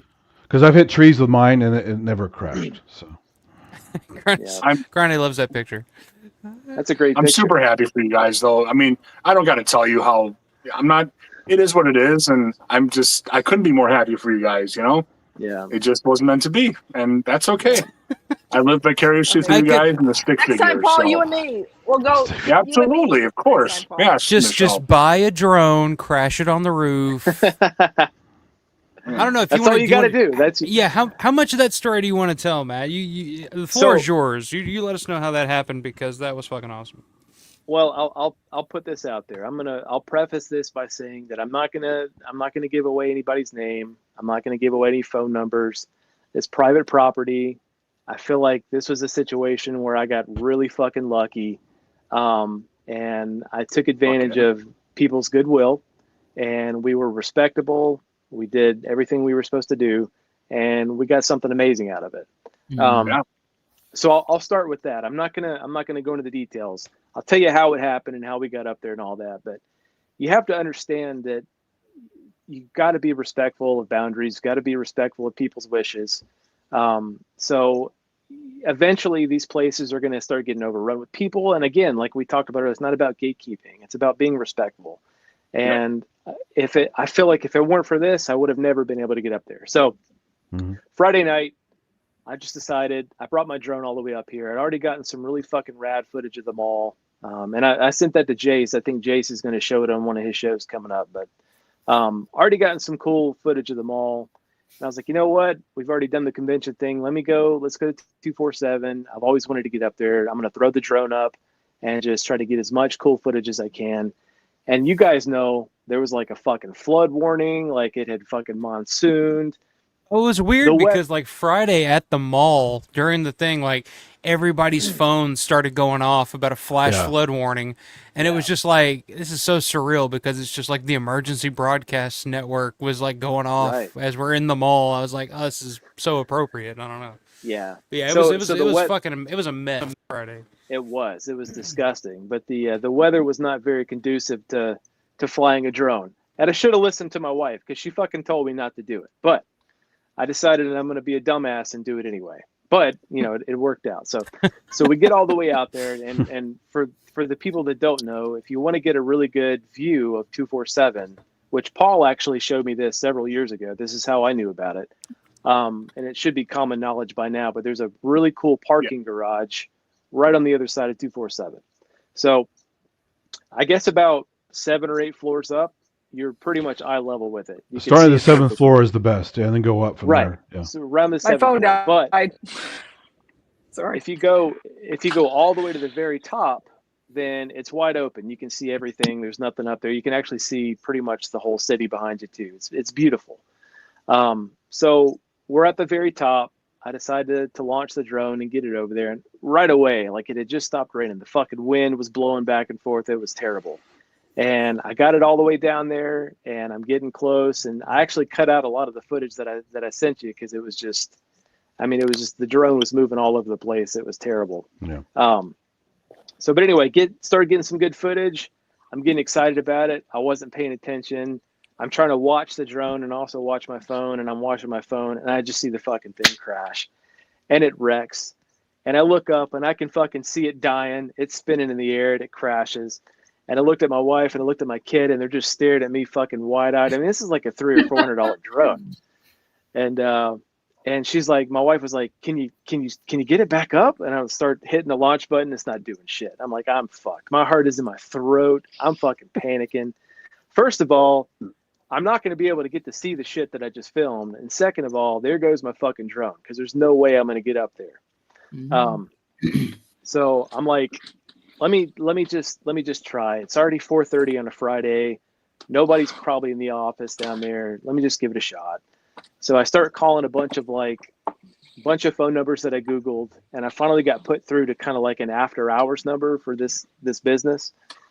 And I left a message. I didn't get anything back. I'm waiting like 5 or 10 minutes. I still don't hear anything. So I call another number, and I get put through to another after hours service message system.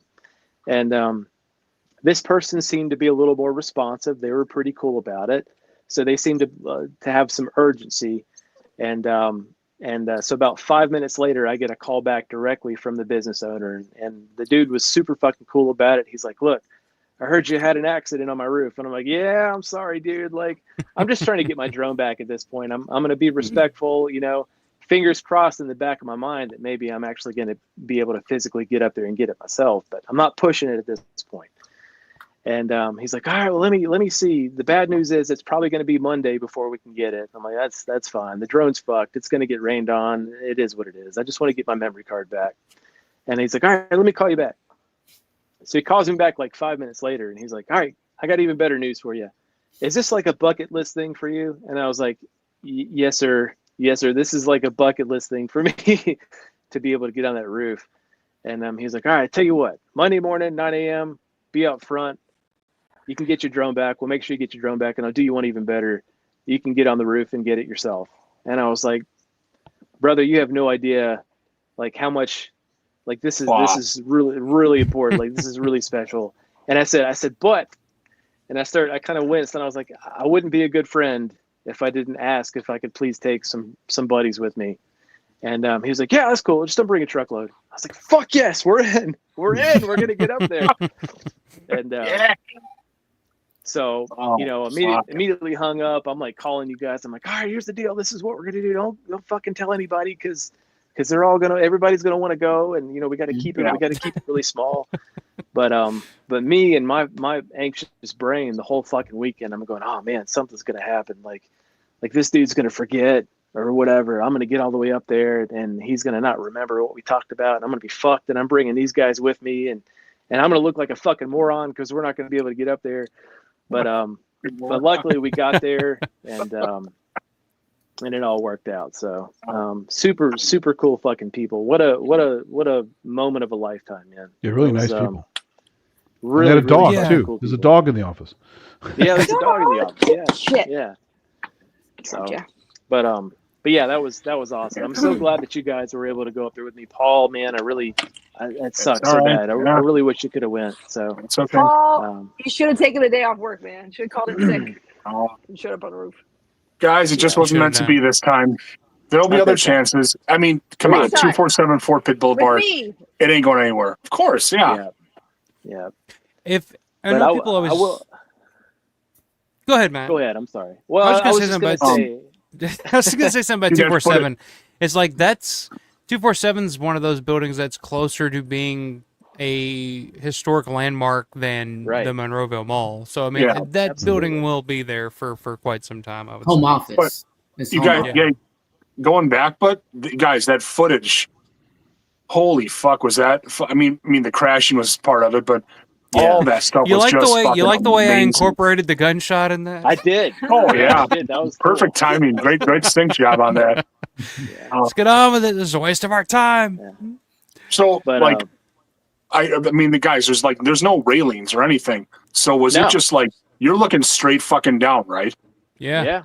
Holy fuck! I mean, I gotta think about heights, but that's I'd make it work for that.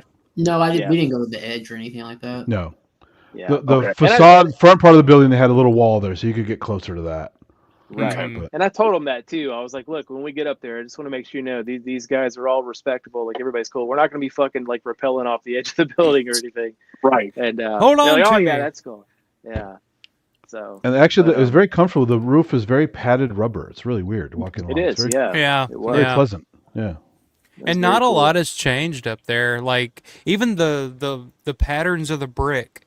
Like in the scene where Roger is, or Martinez, or is it Rico or whatever? John Rico, Amplis. Yeah. John Amplis. That's Rico. Yeah. When he's up against the wall, you can see the pattern on the brick. That has not changed over the years. That is the exact same pattern that's still there. I was blown away by that. The same like hood vents on the roof and everything. Is it just they just painted that one door was black and now it's white, and then that frame of that vent was red and now it's all white. Yeah. So. Yeah, fucking incredible, man. They've done some painting, but yeah, pretty much. And they also sealed that door. You can't go through that door anymore. Yeah, that door's sealed. Yeah. So, but Paula, what I was going to tell you is, I feel like we made friends when we were there. Everybody was really cool. We kind of got the wink and the okay to possibly come back again in the future. So, man, if we get back up there, you're coming. Yeah, me and my better half here will be there for sure. Yeah. That's right. Paul's your convention wife. Husband, didn't you hear? Yeah. Yeah. I mean, it was funny because like I didn't think I was gonna make it because Sunday night I fucking almost died or whatever the hell happened with that. And I remember looking at Will and I was like, I'm laying there in the fucking ER and they're pretty much saying like, all right, you're fine, like you're not gonna die. And I'm like, all right, well I'm not gonna die. I look at Will, I'm just like, we're going up to the roof. And Will was like, no, are you sure? Like, we need to go. I was like, no, we're going. I'm good. Yeah, but Will could have pressured you and been like, yeah, you're fucking doing this. But he's like, that's a good friend, you know? Will, he's concerned. I love Will to death, and I always will. And he was so like, dude, I'm taking your ass home tomorrow. Like you need to go home. And he's like, I don't give a fuck about that roof or anything like that. But I was just like, dude, I'm good. Like let's make it happen. So yeah. That was what was kind of a tough situation too for me because like when I started getting the text messages and shit that you were in the hospital, I was like, I'll be totally honest. Like, I don't want to go up there without you. You know what I mean? Like that would be fucking terrible. And well, so it said Miles hurt his head. I'm like, who's Miles? Because I thought it was knew what Will was. or Yeah. Michael. Who the fuck is One of you Miles? guys. So Yeah, because I have your number, Matt, but I don't have Michael's or Will's. Yeah, I called number. Will right away, and I was like, "That's it. That was supposed to be Mike, right?" And he was like, "Yeah," and fucking told me everything was going. And then as soon as I got off the phone with him, I called Synth and was talking to Synth about it because I know he was there. And Yeah. Yeah, I was hovering at the mall just To what? in case, I don't know. Oh, there we go. Yeah, lost you for a second. Oh, Oh, glitch? Michelle's Reply back. your sorry. text. I was talking to him at the reply your mall text. like Goddamn 2 in the Canadian morning. I dial-up. was hovering there. Yeah. Fucking Canadians. Come on, let's get it together. Yeah. But Yeah, I was so glad to hear that you, because I think Will texted me first. Like I didn't sleep. I got like maybe 3 hours because I was like, what the fuck are we like? What are we doing? You know what I mean? Like, Yeah. I don't know if I'm gonna go up there, if I'm just gonna get my drone back from him or what. Because like I said, I don't want to miss that experience without you guys. And but then I got the text message early from Will, and then right after that you guys were gonna make it. And I was Yes. like, fuck yes, we're on. It's on. My brain is working again. Let me text Matt. But yeah. But- I wouldn't want to miss that for the world. We ended up like originally we were gonna go back Tuesday, but I was like, yeah, Monday rolls around. I was like, yeah, it's time to get my fucking ass home, I guess. No, my I need exact some words sleep. said. My exact words were said. Jade said, "Bring your ass home." Right? Yeah. Yeah, pretty much. But you So, guys, yeah, I seriously, for me, when I was going through my photos at like, I think 1:30 Monday morning, I was at work and I had some downtime, and I'm going through all the photos and I downloaded all the ones from the group message, and we had like 20 some hero shot photos, and I'm going through them and some are in black and white. And I'm just like, okay, these are fucking perfect. Like, Yeah. they turned out so good, and I'm like, for me, it absolutely makes up for missing that, because that was just a true thing for all of us to enjoy Yeah. together, and there was no Well, hiccups with that. And by the That way, was and the fun. one I chose for my cover photo on Facebook, there's that woman in the back of us who looks just like a mannequin. I'm like, that's Yeah. fucking perfect. Yeah, she was basically just like fuck y'all's photo, and Yeah. her husband was just like, oh, I'm gonna wait and be respectful, I In guess. front of us, yeah. And he was like, you guys take a lot of photos, you guys take a while to take Yeah. these pictures. But that Well, it was woman's just Mal's sitting kinda back there famous, like, so- hurry the fuck up. Yeah. Yeah. But yeah, those photos were great. I used one of them for the main thumbnail for this video, and I was trying to figure out a way to incorporate Synth and Michelle. You can't There- though. It's a 4-shot, so It really is. Like I was trying Yeah. to put us all together in one, and I was just like, man, there's just too many people in this shot. But I will say the ones that were taken with Will's camera, they're like fucking 3D or something. I don't know what the lens he has on that camera, but like Michelle's and Synth's are like, it looks like they're coming out of the screen at you or something. Like they look really fucking cool. I know on my phone, dude, there's an option where it's like not a fisheye lens, but it's a ultra wider Yeah, it's a wide lens. thing. You can get a Mhm. lot in the background. So maybe that's what it was. Yeah. But yeah, I mean that was really friggin' cool. Matt, do you want to show your? I don't know if you got shorts on or whatever, but you want to show your Ooh. tattoo? Oh, tattoo. Well, unfortunately, Fuck I'm, yeah, I'm man. wearing long pants, so I cannot Oh. drop trowel right here. The pants, lose them. I'm not, dude. I don't have underwear on. I'm not taking my fucking pants off. Look, Come on, we already look, talked you're the about one glory that- hole and listen, stuff. You can I'm drop sorry, trowel. but- Yeah, Paul's it's the Paul's the one it's that's already- supposed to be talking about a magnet. How much chafing you got going on there? It's already like 1:00 in the morning. So I mean, it's like it's Skinamax, man. It's Almost 2 Cinemax o'clock after is- hours. It's safe harbor. You can do whatever you want. I'm just kidding. I'm not going to show you my dick. I was choked on Oh, my I water. was about to go full screen for a second there. no. Yeah, I didn't. But I yeah. didn't think about it. I put long pants on tonight. It's my bad. But you've I seen love the the pictures. picture you guys with the Yeah. tattoo. Well, here I Yeah, got. Yeah, those are so fucking badass. Well, see, I got a bunch of It makes pictures me here. I'm almost gonna want kind my of go first through and I'll tattoo. show. We can talk about. If I can get them to pull up. There we go. Matt, you also visited the There's Always Vanilla, the Skybus location too. You got a I little did. memento from That's that cool. as well. I did. I got a piece of rotten turnstile. It's already been chopped up, and I've sealed them with clear coat. I'm trying to get them ready that way they can cure, and I can mail them out to you guys. So, but sweet. Yeah, that was fucking A, man. That was a lot of fun. There it is. Oh, look at that. Nice. How did you? And the fucker just came right off. Broke it right did off. You just pull it off? So if you look at the turnstile, which I don't know if you have any of the pictures, but like the very bottom two rungs of the turnstile, one of them is just fucking rotten, laying on the ground, and the next one up looked like somebody had already taken a piece off, and I think I know who's got it. But this piece right here was just kind of dangling. So I just went ahead and snatched it right off. Yeah. So look at the very bottom there. You see the one that's already pretty much laying on the ground.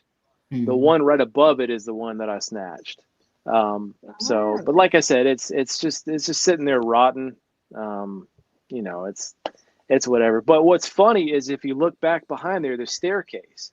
I didn't even think about trying to get up that staircase to get up there. I fucking climbed a fence like 6 or 7 feet in the air, stood on the top of the fence and fucking dove onto that cement platform to get up there. Not even thinking that there was a staircase back there, but it's probably overgrown. You probably can't get through it anyway. So might be ticks or something. I forgot. Where is that located again? Where's the? It's a dog park. Is it South something Township? It's like South. I can't remember what it's called, but it's basically a dog park. Yeah. Yeah, and it used to be like the southern I guess hub or whatever. There used to be a north hub and a south hub for the Sky Bus that used to go around that little area of the city right there, which it never. I think I remember researching the Sky Bus stuff, and it never, like they built it, but never I guess took they never hold. expanded. It was like a test run that they were going to do for like the there it is. So hold it there. You see that fence right there? Yeah. So I had to climb that fence and then dive off the top of the fucking fence onto the platform to get up there. When I visited it, I was like, my fat ass ain't getting up there and jumping on that fucking platform. So You're lucky you didn't end up in the hospital. Yeah, with really. Matt, or with Mike. Yeah, Matt and Mike together in the hospital. Yeah. Yeah, you don't have a collection of bracelets every time you go to the Monroeville areas. Yeah. Well, let me see. I got another photo here. The Matt and Mike show next on Fox. Well, hey, one dawn at a time. That fucking stairwell photo is fucking perfect. That looks just awesome. like everybody looks perfect in that photo. It's the total like promo shot for a future sitcom on NBC. Right. I was glad when Dad sent it today. Like, yay, there he is. Did you? Let me see if I got. I think I asked you guys when we were there. Did you notice the stairwell coming down the building next to the Laurel offices look like the Monroeville stairwell? Yeah. Wow. Oh yeah, they it's did. Pretty wild. I got some footage of it. So. Well, those stairs at the Laurel offices are what they used in Dawn of the Dead. The Dawn of the Dead Breakfast Club. That Breakfast Club. Fuck yeah. Produced by Laurel Entertainment. There you go. Yeah. I really did. I thought that was really fucked because Dad sent that to me too, and like I was going through and looking, and like I was looking at Nova Scotia, Wisconsin, Kentucky, California, Scotland, Georgia, Indiana. It's just so fucking incredible, man, how everybody just comes together like that. Yeah. So United Nations. Yeah, it's so awesome. It really is. And I was looking at every single, like everybody was like fucking perfect in that. I'm like, dude, that's it'll never get better than that. Yeah. Here's a hero shot. Nice. So awesome. Fun. Which I'm actually aimed in the correct direction. See, like it kills me because my body's at the wrong angle. Because I guess David MD was you turn a little bit. David's left-handed. I'm right-handed. So fucking threw me for a complete fucking loop. Of course, I had to pick Dave Emge to fucking emulate. Oh, of course. Threw me for a complete loop. Let me see. I got a couple others here. There's me. There's the wrong Michelle. leg forward. I'm still pissed. Yeah, I was trying to get the knee bends just right. Her knee bends are weird in that shot. So Yeah. Fran's And I knee was bends. I was thinking that looking at this earlier, but I was like, you know who does the best Fran in these photos? It's fucking Andy. It's fucking Synth. I studied that damn photo. He got it right. Yeah. He fucking put himself into it. Let me see if I can find look it. I studied like it was the Torah. So Look how serious his face is in it when you get to it. It's fucking awesome. I know you like. He got into the Yes. fucking. There you I go. love it, yeah. There we go. Got Fucking into awesome. it. He was like, "Let me show you motherfuckers how it's done." He's like, get out of here. I'll show you how to be Fran. Get out of here. And he used his One gimbal as friend the to rifle. rule them It's all. awesome. Yeah. Let's see. What else do I got in here? I grabbed a whole bunch of these photos and shit. These photos and shit. Oh wait, here we go. Hang on. I gotcha. I don't think Larry's in here, but here we go. Oh, I know. Which is it? What I think it is. Let's see if it'll work. Hang on.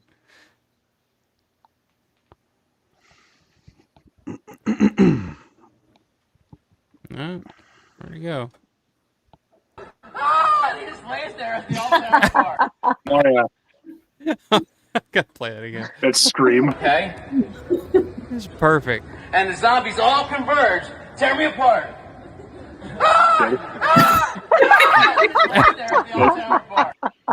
You can tell Larry's been practicing that his entire life. He fucking nailed it. I told him his acting's getting better every time. So it's I want you perfect. to use that and call it instead of the Wilhelm scream, it's the Larry scream. Yeah. Larry says, "I'm here." Oh wait, there's Jeff. There, I'm here. Larry's here.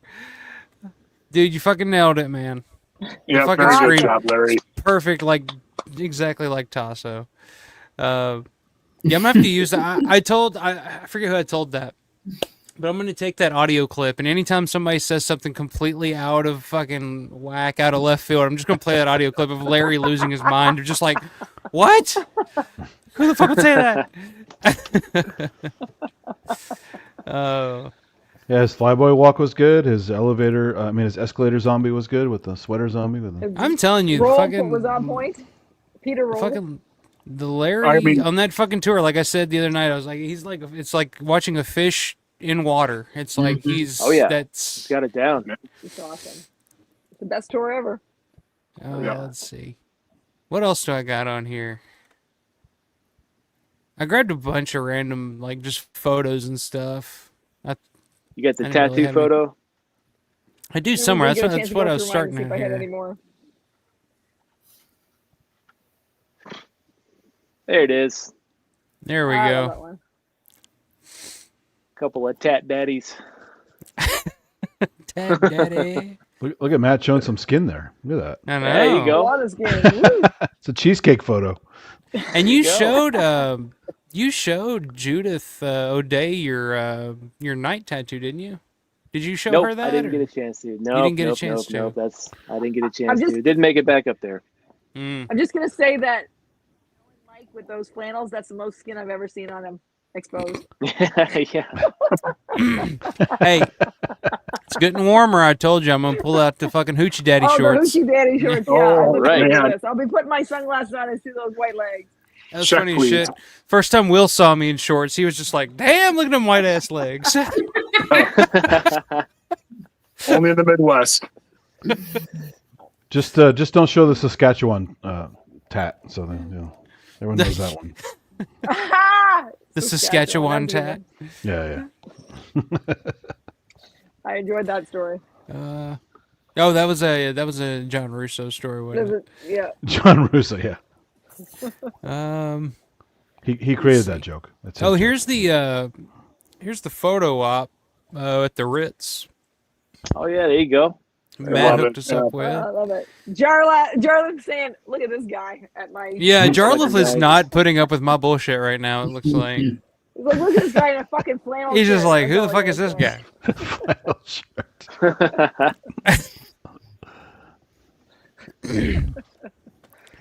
I didn't get anywhere near the photo shoot. It's always broke. Really so I'm glad we did that. I was right in front of you guys, Yeah, and I that's didn't pretty see awesome. your. And Paul's like, "Did you see our picture?" I'm like, "No, I." Like freaking Kip was like, "Get the hell out!" I'm like, "I'm going." Yeah. Yeah, I got kicked off the Knight Rider's chair. Yeah, they were not having that. No. Let me see. Oh yeah, you got in the Knight Rider's chair, and what was it? Was it Kevin that told you to get the fuck out? That was Misty. All right, come on, guys. No, it was Kevin. Misty yelled at us. Come on, get out of here. I was like, "Oops." Oh, Misty yelled at you because you were trying to sit in the fucking chair that was a prop. That was Oh no! Did No, that was you guys get the? Angela yelled at me about that. That's Yeah. right. Did any of you guys get the Land of the Dead one? Like the Land of the No. Dead? Oh, that I was didn't. actually No. awesome. That's I love fucking that awesome. Picture. That's a great picture, you guys. That's awesome. I love it. Got the irons out. Yeah, got the irons out. Will looks like a supermodel in every picture that he takes. Right? I know. Will is a gorgeous motherfucker. Will is just bone structure. when that dude when Will told me he was in his 40s, I was like, because when I first met Will, when I first met him at Dave Emge's funeral, I was like, this is like a 20-year-old kid. Like, there's no freaking way. And then he's like, dude, I'm way older than you. I'm like, what? He's like, I'm 40, whatever the fuck you are, 40 something. I'm just like, no fucking way. Like 42, I'll be 43. 42. Jesus. Wow. Jesus Christ, must be nice. Look that good, 42. I'm the old man. I'm 55, almost 56. So That's pretty young. That's pretty young. You know what they say? 56 is the new 36. I'm 45, man. I'm not on that some far other behind planet, you. maybe, yeah. Well, the Big Daddy photo. I want to show my Big Daddy photo here. Hold on. That's fucking awesome. Or not Big Daddy. Now that's when we all met at Time and Space. Oh yes, that's right. That's the first time we met Michelle. That's Coffee's in hand. Or I did, at least. Me and Will latte. did, I guess. Yeah. That was Gloria some good jeans. lattes they had That's there. right. We forgot we had gone for just coffee. jacked up. Hey, what's up, Matt Blasey? There he is. Yeah. There's Blasey. What's up, buddy? Good to see you again. John says someone took a photo of Alpha and I on the Knight Rider's chairs, but I can't remember who. Yeah, I can't remember who has that photo. It's got to be one of us, I'm sure. I took a photo of you and Will. Is that what he's talking about? There's one of me and Will, but I feel like I remember doing one. That was with after the movie. Bulow That somewhere. night after the movie. Yeah. Huh.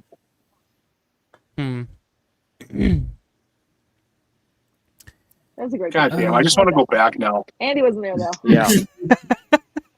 This is the walk. This is the part of the show where it's a walk down memory lane. You know. Yep. I think that's when that's for that beer that I still have the can for. Yeah. There you go. That's when you got your famous. Oh, can. I took that. Yeah, I took that one. There's Brett. Candid shot. I love those. That's where we're waiting to get up on the stairwell. Yep. That's right. Matt looks like he's thinking up to no good. I don't know what's going on. He's like, Yeah. We're talking about something. There's no telling what we're talking about. I can't say Plotting and now. scheming. Yeah. So. Well, this is a great idea. Yeah, there's like a ton of photos. I'm just trying to grab some here and there. I took a few. Yeah, thank God for that, because I'm terrible at taking pictures, and I'm glad you were around to take as many photos as you did. 80 years old. Yeah. What was that, Will? What did you say? His fucking phone is like 80 years old. I've heard this. Yes, he told me that actually. Hey, there we are. There's Daz. Hi. Daz. That's when Daz gave. That's when the drone was functioning. That's a pretty sweet picture, he was giving me a little performance anxiety. He was watching as I was flying that fucking thing, and so we checked. So I checked before I got to the mall, and there were no warnings about any government buildings or anything. But then now I didn't know they built that new VA over there. So every time I would get on the Macy's side of the building, it would start fucking shooting me alarms and shit. So I started getting really nervous that I was going to get arrested or something. I don't know. And Daz is looking over my shoulder, going, "Oh, you get fucking arrested, mate." I'm like, no. Don't fucking tell me that shit. So, but that was still really cool. He kind of hung out and chatted with us for a while. So, yeah, Daz is a good guy. He is a good dude. There we go, a little group. Look at What was Will that? That looking was like a fucking supermodel again. Jesus. Every time. Every time. Every Dude, man. time. He Every time. I'd shines. kill for that bone. I'd kill for that bone structure. Man, I want to know who Will's dentist is. That's who I need to fucking go to. Right? Yeah, That really. man's got them pearlies. There you go, man. It's a Kentucky dentist. You got to come down to Kentucky to get him. Who knew? Who would have thought that Kentucky Who is would have where you would thought? have to come? You know. Kentuckians do have good teeth, you know. Obviously. Yeah. Oh, that Kentucky Fried Chicken. So natural fluoride in the water. So. Kentucky Fried Movie. This is Keys to the Kingdom. I look like my fucking butt plug just fell out in this one. Yeah.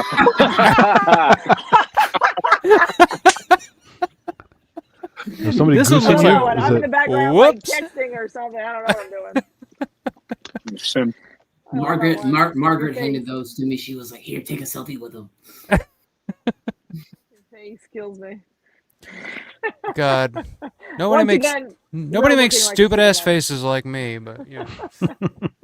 And of course, Will looking like a fucking supermodel. Yeah. Yeah. Oh yeah. But yeah, that's about all I grabbed for the time being. But there's like a ton. There's a ton out I there. know. But I haven't even looked through them all yet, so I really got to go through them. Jesus Christ, yeah, only gonna weed. I'm sure you have hundreds. I really yeah. do. I've hundreds of the wedding alone, and then hundreds of. So I wasn't used to that. Like as soon as you We met, became I'm like like, hey, a part of the hey, let's group, take a it was just picture. like, hey, let's take a picture. I'm like, wait a minute, what? Like what? Like nobody picture, else let's has take a ever picture, been like let's take a that. It's picture. just like every now and then it's like hey, let's take a picture. But you're just like every 5 seconds, let's take a picture. I'm like, Yeah. okay. It's fun. But thank I love God it. you did that. Yeah. you know? No, we were. Because like a I'm sailor terrible on that about one. that. Absolutely, but it's a good icebreaker too. You know what I mean? Like when we first met in line for the photo op, it's like, hey, nice to meet you. Get a selfie. It's like, oh, okay. Well, I guess you're pretty fucking cool. I mean, it's like it's just a good way to kind of ease into a conversation. So that's pretty cool. Like, you know what we should do? We should get a selfie. Yeah. Ask Chris McGibbon how much I love selfies. He'll tell you. I'm always like, he gets so annoyed. We're gonna get you a You gotta badge get made picture. that says staff photographer That on it. photographer. Yeah, fuck I'll yeah. wear With a little pride. maple leaf next to it. Yes. Yeah, there you Yeah. go. Perfect. If Gotta have a Matt little had his maple way, he leaf. would say 51st state underneath of that maple leaf. Yeah, you goddamn right. You damn right. Oh. All right, guys. Well, we are about the 3-hour mark. I don't want to keep you guys any longer. It's kind of late, and I appreciate you guys. It's always great. It's great hanging out, but you know, getting on here, it's you know, it's not quite the same, but it's close. You know, at least we're just you know. So thank you guys for coming on tonight. It was great seeing you guys again this past weekend. And thank you for coming on, Michelle. fun. It's finally, like I said, it's finally great to have some female representation. Oh yeah. Some international representation. And I think as people will see tonight that you know, you're not just you're not just here for your looks. You actually know your shit. So that's why you're here. There you go. If you don't know your I'll shit, wear a you're not No, allowed. she knows her shit. Yeah. dress, you know, get my leg up there, you know, like, yeah, next time I'll really make the show. A little cleavage. Yeah. Yeah. It's a nice Late it's a nice night change of stream. pace to have a little bit of estrogen added to this fucking sausage party. You know? Exactly. Yeah, Right on. exactly. Welcome. Yeah. Yeah. I think if Exactly. you know me enough that you know that I'm pretty sure I got a lot of testosterone too. Like, come on. Thanks, Not your Steven. typical female. Steven but saying yeah. awesome photos. Thanks for sharing. Rick saying cool day. Yeah. Every day's a cool day when you're too cool for school. Steven says good night, everyone. Good night. Jeff saying thanks for sharing your stories.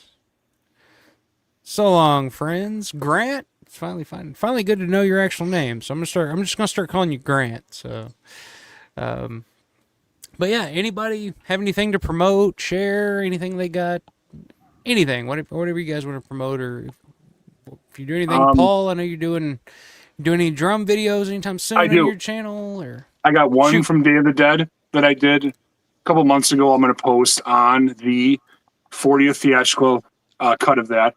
It's pretty short, but you guys will love it, of course. I got one for Back to the Future on that 40th coming up. And I got to show you what I got at IDES. All right, you ready for this? Okay. All right. So if you want a full screen, you're probably going to have to. All right. We've had a full screen request. I so bet here we go. I bet he got that Bill Hansman doll. Oh. Yes. Yeah. The one sheet. That's awesome. They had that at Eads or Ides, or whatever the hell it's called. Wow. It's like pristine. It was $100. I traded him this poster that I brought along. I was going to try and sell to Nicotero. He didn't want it, so I traded him this Italian cop movie poster. This is only $50 out of pocket. Like, kick fucking ass. That's awesome. Right on. I tell people about that at Eads all the time. It's like I've heard people say like, "Oh, they're too expensive," but I'm like, they will like work with you. Like they'll negotiate. Oh, yeah. Like, there's room to haggle there. Because I got that Maniac poster last year. It was marked at like 25. I think I got it for 10, just because I said I liked it, and they're like, "Oh, yeah, you can have it for 10."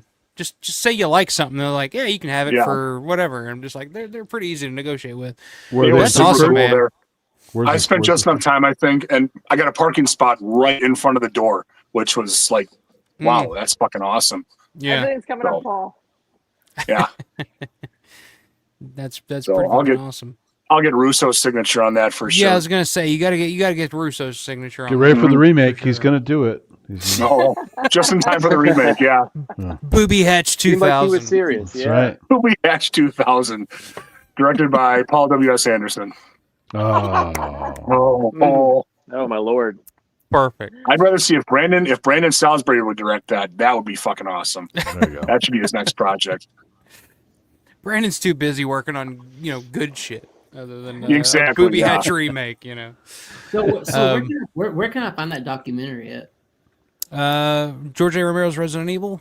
It's on Amazon. It's available yeah. on Amazon. It's on Apple And it's TV, on YouTube. You can Google Play. rent it on there. Yeah, you should be able to find it if you just type in George A. Romero's Resident Evil.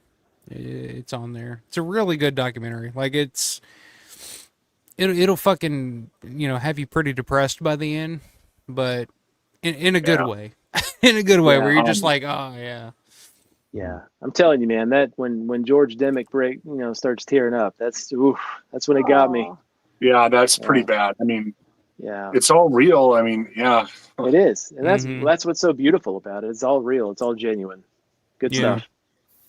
I gotta say, like, after I said bye to everyone, Brandon came up to me on Sunday, and he walked me out into the mall, out of the hall A, and I'm just broke down. I'm in just massive tears. I mean, it was bad. I'm having a fucking mental breakdown. And all I could tell him was I didn't want the mall. I don't want the mall to be torn down. That's all I could say. And then Eric Kent walks in back of me, pats me on the shoulders, and it's just like, oh my God, I'm gonna fucking die. This is so unfair. Then Brandon walks me outside the mall, and we give each other a hug. Because he was my first friend I ever made going to the mall and Oh, really? Living Dead weekend. Yeah, back in 2020 when we first met. And then we got a selfie and we hugged again. And I'm walking to the car and I'm getting further away from the entrance to the mall. And I just I didn't want to do it. And it's, Yeah. this one really fucking hurt. Leaving you guys and then Brandon and just the mall. It's just a fucking building, but it's not. It's not. More than a It's, building. it's so No. much more than that. More than a building. Exactly, So much more yeah. than that. It's become the meeting. It's become like a meeting place. Yeah. It's Yeah. I've met all of you. Maybe outside of Will, we met at David Imge's funeral, so it's pretty close. But I've met all of you guys pretty much at the mall. I remember being there the first year and seeing Matt coming down the escalator, and it's like, "Hey, Mike Lancaster." I'm like, "Yeah." He's like, "Hey, I seen you on Facebook. What's up, buddy?" "Hey, what's going on, man?" And then we followed each other around all weekend long. And then Michelle and Paul and Synth, first time I met you was at the fucking mall. We met through the channel, but I didn't actually know you or meet you. Yeah, you guys are all collaborating around, hanging around the, what was it? You're getting ready to meet the guy who wasn't there that day, John Rice. You're waiting for John Rice. Yeah. That's where we met last year. Yep. And So Bill it's- Lasco was right there. Yeah, that's right. Yeah, that's right. Yeah, so it's just like it's to me the mall is like, yeah, that's where Dawn of the Dead was made, and of course it was my dream to finally go to the mall after years and years and years. But then it's like Living Dead weekend, and you go and you've seen the mall and you've done that, but then after a while it's become the mall. Going there has led you to meeting all these people that you become close with, become friends with, and that's now kind of what it is. It's kind of the place that we go to kind of convene once a year. You know what I mean? Which of course isn't enough. Once a year. Oh just, no, it's No. not. But that's that's kind of what we were talking about earlier. Was like these trips up there or sideways or down or wherever you guys come from to get to the mall. It's sort of at this point, it's sort of transcended that line from fanship, and now it's more it's transcended the line of satisfying a fanship, and now it's more about kind of fostering these friendships than anything. You know what I mean? Yeah. And it's so beautiful. It's so what a gift it's been to be able to meet you guys in person, and the mall being that central hub for that. You know what I mean? And I totally understand how you feel, Paul. Walking away from that place, it's fucking it's heart wrenching. It sucks, especially not knowing what the future is. But exactly. But I was going will to say that. I will right. But I'll tell you guys this, and speaking from the heart, like I've over the years growing up, like going through life, like I've really shut a lot of people out and kind of pushed a lot of new experiences and new relationships away. But after meeting you guys and everybody, Matt, Eric, all these other guys, Jace, everybody, I can't even name all the names. Like it's kind of made me open myself back up to relationships and friendships. And that's me a lot too. of that's all from going to the mall. It's all from because of George. It's all, because of our love for George and this sort of central meeting location for us. So, that's why it sucks when you walk away like that, Paul. That's why it's heartbreaking. And it's because it means so much more. It's in my it's more 40 than years, just I've never had friends like you guys ever. Right. Exactly. In my life. Right. Yeah. Yeah. It's more than just it's more than just four walls and bricks and windows and retailers. It's a home. You know what I mean? Mm-hmm. That's really what it is. It is. So that's the way I feel about it. Solidifies things because most people don't. They just look at it. It's a mall. If most people that live in Monroeville, it's like it's a mall. It's the mall. But for us, it's like, oh, this is our hangout. It's like it's I don't know. It's transcended more than just kind of the mall from Dawn of the Dead. It's really over the years just become like, it's like I said earlier, it's like I barely got any signatures or met any celebrities or anything like that this year because I was too busy hanging out. I was too busy, hanging out in the parking lot with Paul or hanging out in the parking lot with you or, having an Iron City or, it's like, I'd much rather be doing that and catching up with you guys than, but that's just where I'm at right now. One of my favorite things that happened over the weekend, and it happened in the blink of an eye like that, not even 5 minutes, was that break from the photo op to smashing an Iron City in the parking lot with you guys, and then running right back inside to go catch another photo op with my family. Yeah. That I was going to be late. I had to go. But you made it. To me, that was that. I wish that could have been longer. You know what I mean? Like I wish we could have done more of that. So, well, the whole weekend just seemed to go by so damn fast. But it was just overall. It did. Yeah. But I don't know. I don't know about October. I don't think that's something that is in the cards for me. If you guys go, please enjoy it, live it up. But man, if there's a next year or next June, it's fucking on. I'm telling you. Well, I think we got a couple more coming.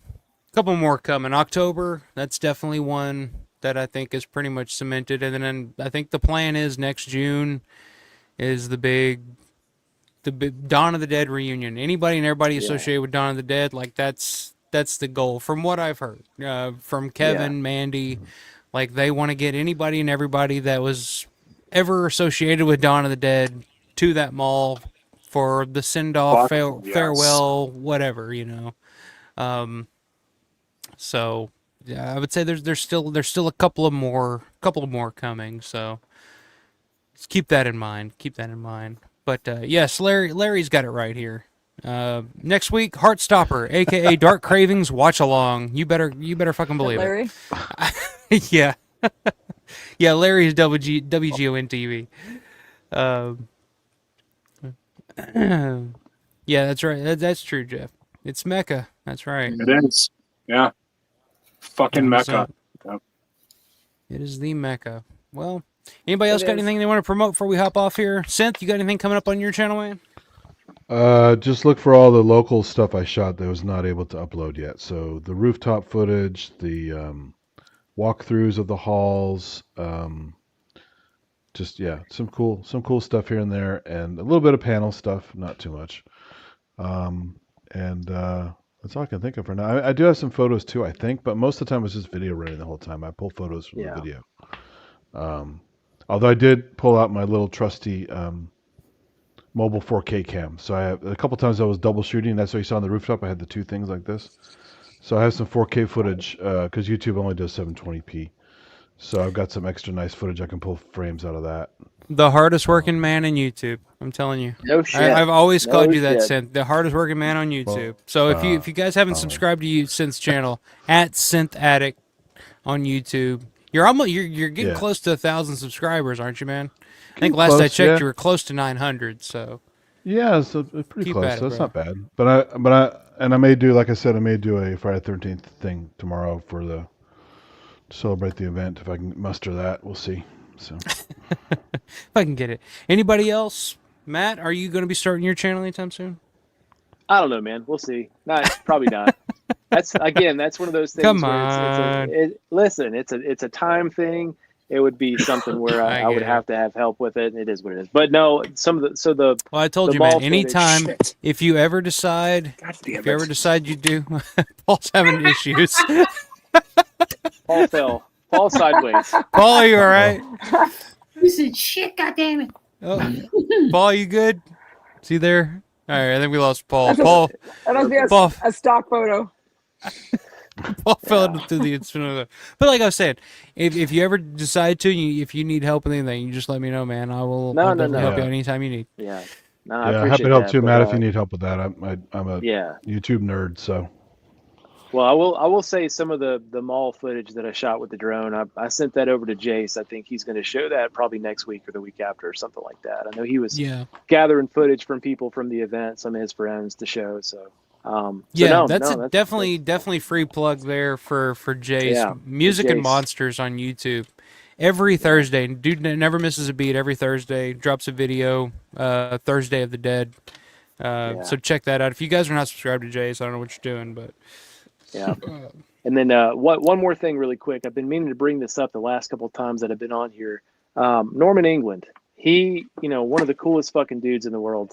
You know about Zombie Farm. You know people about are dropping like flies. Sorry, but Michelle just collapsed. It's because I got the phone. Paul's phone died too, by the way.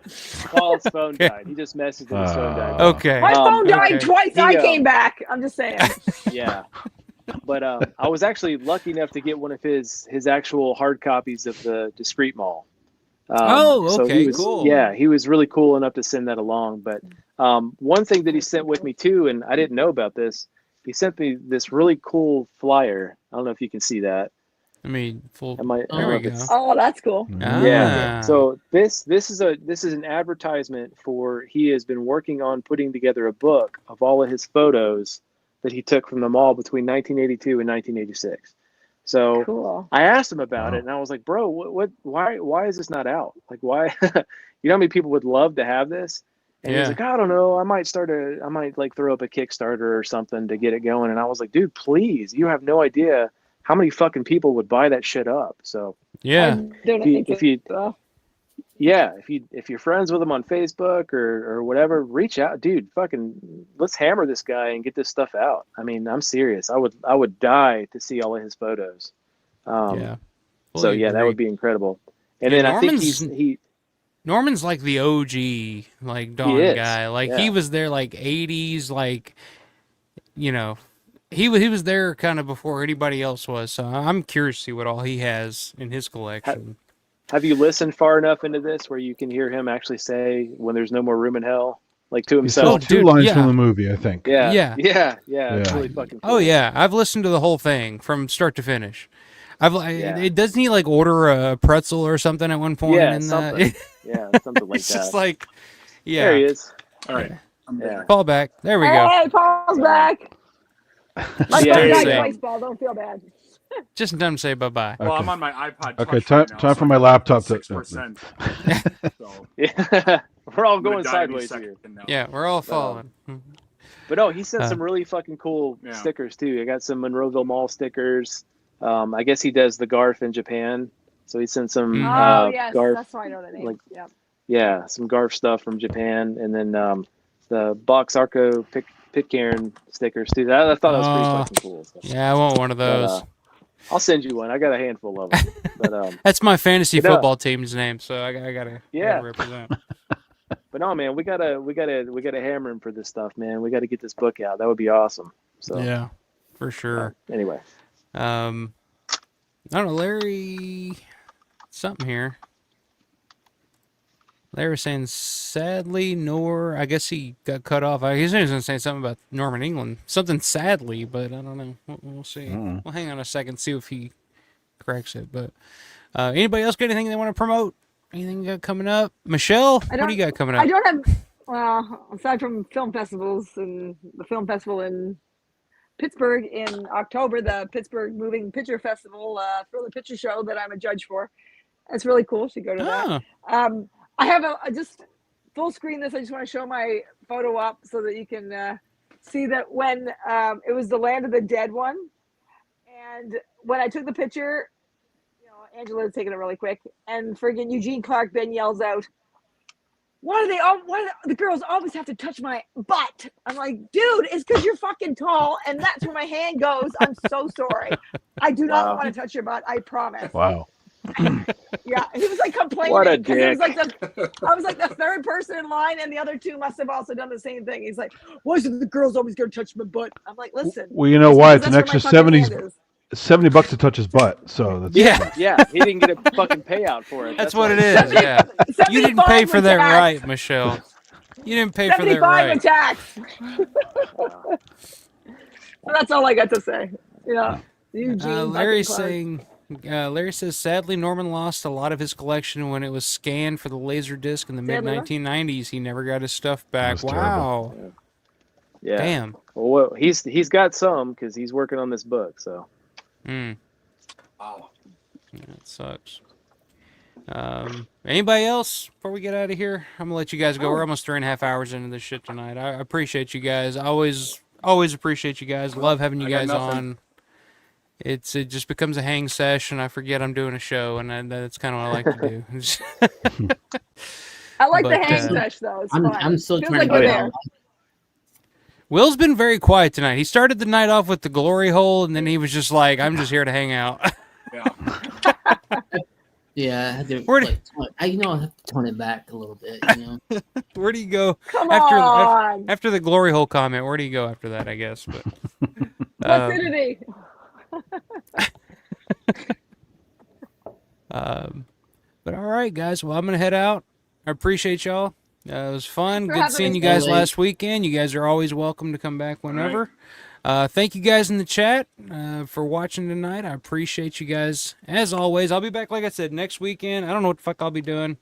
Probably something. I'll probably not be talking about Living Dead Weekend because I've talked about Living Dead Weekend to fucking death over the past couple of weeks. So next week, like I said, it'll probably be something completely off the wall. We'll probably do like top 10 fucking, I don't know, disembowelments in a Romero film or something. But we'll see when the time comes. But appreciate it.